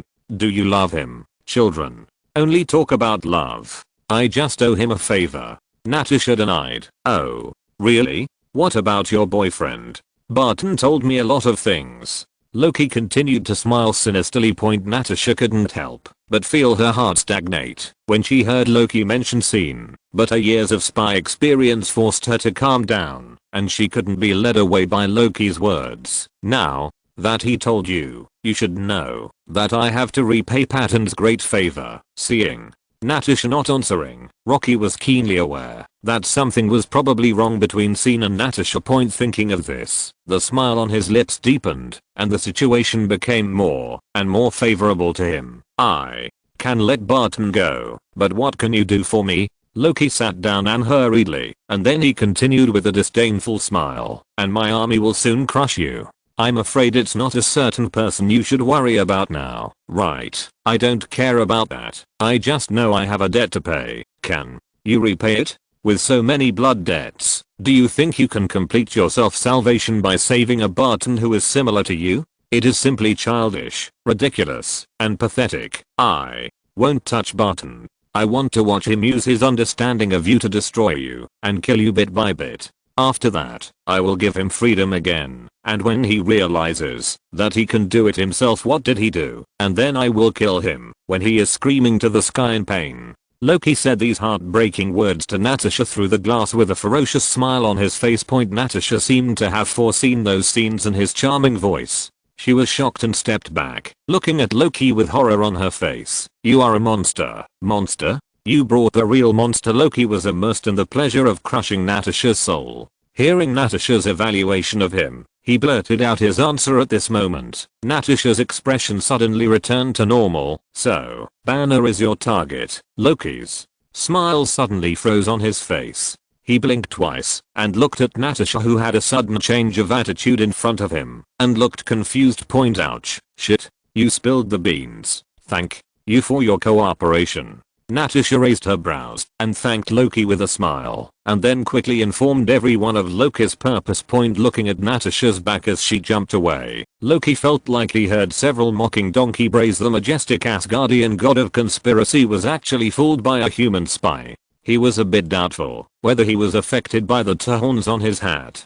Could he really become a stupid roe deer? Although Natasha successfully figured out Loki's plan, it was already too late at this moment. Loki's previous estrangement and the influence of his mindset to cause the Avengers to start fighting among themselves, and the crisis they have to face is not just internal differences. The rebellious Hawkeye Barton is also leading a team to launch an attack on the space carrier, Europe, in a luxury suite. Many watched the entertainment program broadcast on the large screen LCD TV and turned to look at Scene, who had an indifferent expression. A piece of news that happened in Stuttgart was just shown on TV. It was a scene of Steve Rogers and Tony Stark capturing Loki and Natasha flying a Quinjet. You really not going to help? Scene shook his head and did not answer her, but changed the program and continued watching. Mary looked back at Wanda's door and then continued. Actually, Wanda talked to me a few days ago. Hearing May mention Wanda, Scene looked at her in confusion. Do you know that Wanda likes you? May's expression was a little playful. I didn't do anything to her. Scene looked a little guilty. He actually knew Wanda's feelings for him, but firstly, Wanda was still young before. Secondly, he thought that might just be a child's admiration. So Scene never responded. Did I say anything? May squinted at Scene.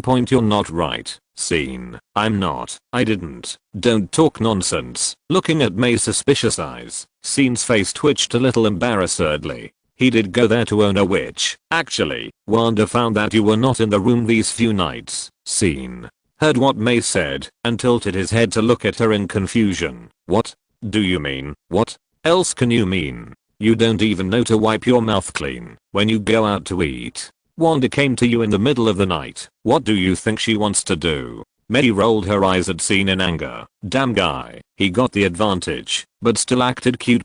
Scene's eyes widened instantly, and he glanced in the direction of Wanda's room in disbelief, and then looked at May with a resentful face. He didn't expect Wanda to be so bold. Was she going to make a night raid?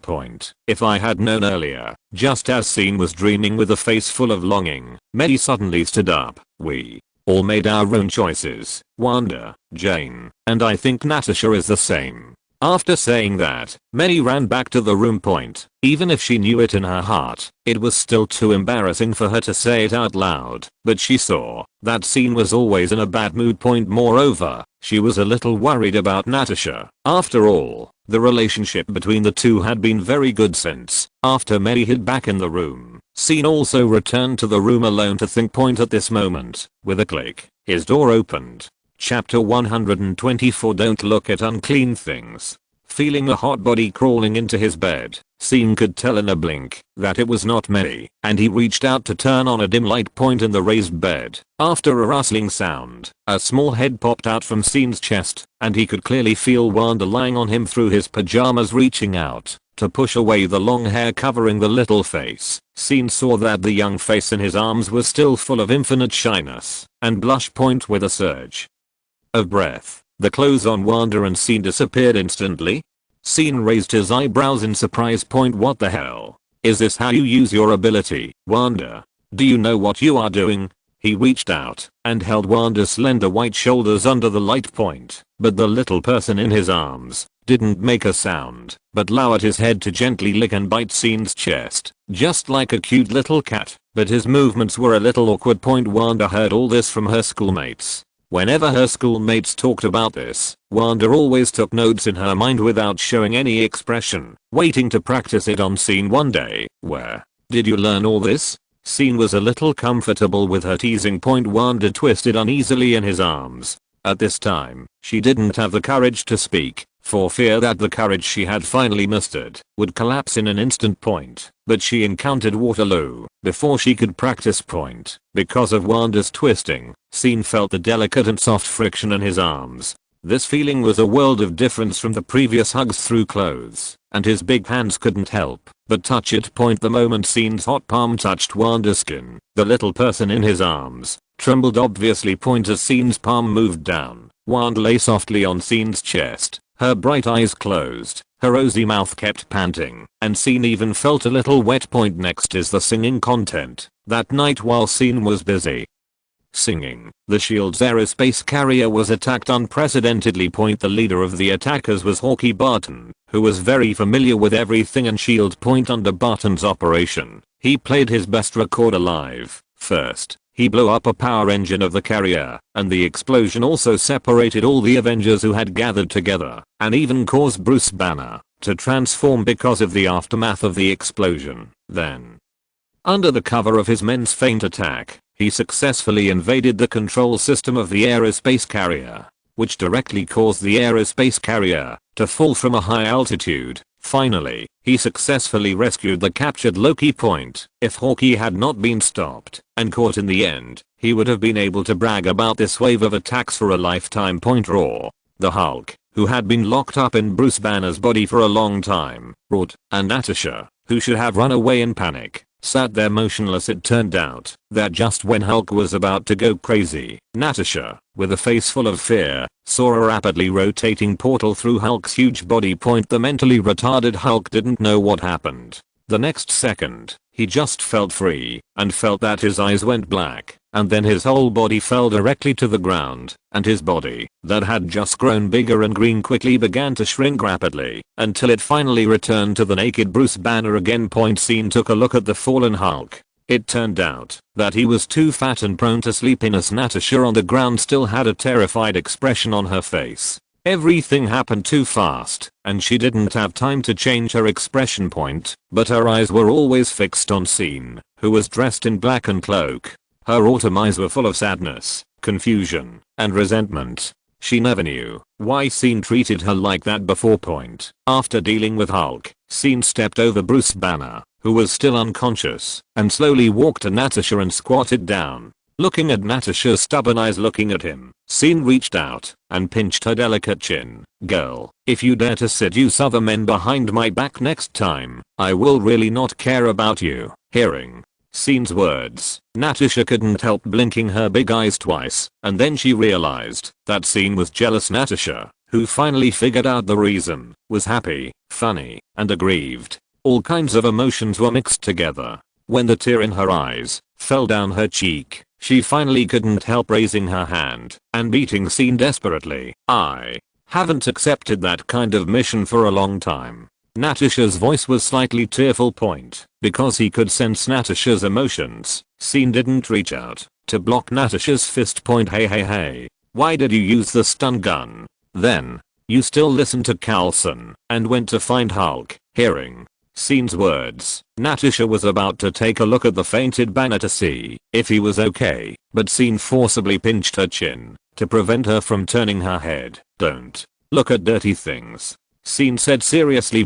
Natasha, then dig out your x-ray eyes. "You see the most dirty things." "I just went to explain the situation to Dr. Banner, and the bureau's files have all the records." Natasha pouted because of Scene's strong grip on her chin. This cute look was the first time Scene saw Natasha. "Okay, I'll forgive you this time, because you're so cute." After hearing Scene's words and going through this friendly interaction, Natasha finally realized what was going on when she saw everything around her in pieces. "Oh, right. Barton, he's controlled by Loki," Natasha said fiercely. Scene knew that Natasha owed Barton a favor, so he comforted her and said, "I'll take you to him." Then he picked Natasha up from the ground. "I can walk by myself." Although the staff around her had been waved away by Natasha because of Hulk, she couldn't wait to be carried by Scene. This would be too embarrassing for the famous Black Widow. Scene glanced at Natasha's leg, which was a little inconvenient to move. This girl's physique had also been transformed. It was just a bone fracture just now, but it has begun to heal automatically now. Without paying any attention to Natasha's struggle in his arms, Scene carried her to the nearest lounge. Then he disappeared in an instant, and appeared again in an instant. But when he appeared again, he was holding Hawkeye Barton, who had fainted and was pulled from somewhere. "Loki has escaped, but I know where he went." Seeing Natasha was about to open her mouth, Scene said directly, "What about the others?" "Thor is fine. He just fell from the sky." Tony and the others are now on the bridge, and Banner has also been discovered. Scene said what he heard. Then, we have to quickly inform them of Loki's whereabouts. Don't worry, solve this guy's problem first. Chapter 125. The old man is very bad. After Natasha's unremitting efforts, the two finally recalibrated Hawkeye Barton's consciousness. Oh, my head. Barton shook his head vigorously and looked up at Natasha and Scene in front of him from time to time. How did you regain my consciousness? Natasha gestured to him with her little fist, and Barton suddenly looked constipated. Now, I know why my head hurts so much. Great job. Don't do it next time. After shaking his head again, Barton stared at Natasha and asked with guilt in his eyes, how many people died because of me? Clint, it's not your fault. Natasha patted his shoulder gently and comforted. You were controlled by Loki. Without getting a specific answer from Natasha, Barton knew that there must be many people killed or injured because of him. He lowered his head and whispered, if I can shoot out Loki's eyes with an arrow, it will probably feel better. Then why don't you cheer up quickly? We are planning to find trouble for that guy. Then we can leave him to you to avenge him personally. Scene said nonchalantly. When he heard the word revenge, Barton, who was still in a slump a second ago, straightened up immediately. You already know Loki's location? Barton was a little surprised because he didn't know what Loki's specific plan was when he was controlled before, and he only knew to follow orders. Oh, I almost forgot. But the next second, Barton looked at Scene and nodded clearly. He had also read Scene's information. Fourth scene, finding a Loki on the Earth does not count. What a difficult thing. Then the three of them walked to the bridge of the space carrier together. The atmosphere on the bridge was very gloomy at this time. Nick Fury had just informed everyone of Phil Coulson's death point. In order to prevent Loki from escaping, this honest man went to Loki for a duel with a weapon developed by SHIELD through the cosmic cube. As a result, he was deceived by Loki's illusion and stabbed in the back. What's wrong with this? Just when everyone was in silence, Scene's voice suddenly appeared in the bridge, breaking the dull atmosphere. Nick Fury held the collector's edition card stained with Coulson's blood in his hand. The hand he was about to throw out instantly retracted. At the same time, his one eye looked at Natasha and Hawkeye Barton. Scene walked in together. Damn it, when did he come? No, this is going to show up. Nick Fury's first reaction when he saw Scene was not happiness, but a twitching face. Tony, who was sitting on the side, heard Scene's voice and rarely spoke back. He blamed Scene a little in his heart. If Scene had appeared earlier, maybe everything would be solved now. Steve Rogers looked up and down at Scene. He had read Scene's introduction and the information provided by Nick Fury. Scene slowly walked up to Mariah Hill, who was holding her arms on her chest. This cold-faced commander is also in a very low mood now. Although she has always had a cold and harsh image in S.H.I.E.L.D., her relationship with Coulson is not bad. After all, who is a good old guy like Coulson? Will you like it or not? Because of the previous attack by Patton's explosive arrow, Hill's face was still stained with blood and dust, which made this cold and beautiful commander look even more interesting. Isn't it just an attack? Your shield can't afford to lose. After hearing Scene's teasing words, Hill's lowered head immediately raised and looked directly into Scene's eyes. Coulson is dead. Who said that? I just heard the doctor say he was revived. Scene tilted his head. As soon as these words came out, Steve, Tony, and Hill immediately frowned and looked over, and then turned to look at Nick Fury, who was standing next to him, neither standing nor sitting. I just want to give you a little motivation. Seeing everyone looking at him with that look, Nick Fury said with a normal expression. If it weren't for his dark face, he should be able to see it now. A red braised egg. After hearing these words, everyone's depressed mood instantly turned into anger towards Nick Fury, and even Steve, who was so good-tempered, wanted to slam the table. This bad old man. Very bad. Tony rolled his eyes speechlessly. He was so naive. He knew that this guy was full of lies, but he just believed his lies. I knew this guy was going to be up to no good. Seeing that the emotions he had managed to mobilize were all destroyed at once, Nick Fury glanced at Scene with some resentment, but Scene ignored him at all. We are going to have a party with Loki. Do you want to join us? After Scene finished speaking, he looked at Steve who was sitting there with an invitation in his eyes. Do you already know Loki's location? Steve's eyes lit up when he heard this, and he stood up and asked point he had lost so miserably in the battle just now. He had never fought such a frustrating battle. During World War II, he was the one who gave the Hydras a head-on blow. As a result, now that he has entered modern society, he feels a bit old. It's useless. Get ready to party, Captain. Barton tightened the quiver on his back. He just wanted to take revenge quickly. Okay, I'm going to get the equipment now. You guys wait for me. Rogers immediately ran towards the outside of the bridge point just when Scene and the three were about to leave the bridge. Someone finally couldn't help it anymore. Hey, doesn't anyone invite the famous Iron Man? Tony asked, spreading his hands. Huh? Who's talking? Did you just hear someone talking? Scene deliberately turned his head to look at the others in surprise. Everyone present, except Barton, saw that Scene did it on purpose. It was because Tony ignored him just now, so now he was taking revenge and didn't call him when he had a party. Natasha saw Tony's slumped face and pursed her lips hard to prevent the corners of her mouth from turning up. Hill also coughed lightly and shook his head seriously. They were professionally trained. You are my security consultant. We can't be separated just because of some black-skinned and black-hearted guy. Tony felt a little lacking in confidence. At the same time, he glared at Nick Fury who was watching the show next to him. It's all your fault. Scene then turned to look at Tony with raised eyebrows. Why don't you go get dressed quickly?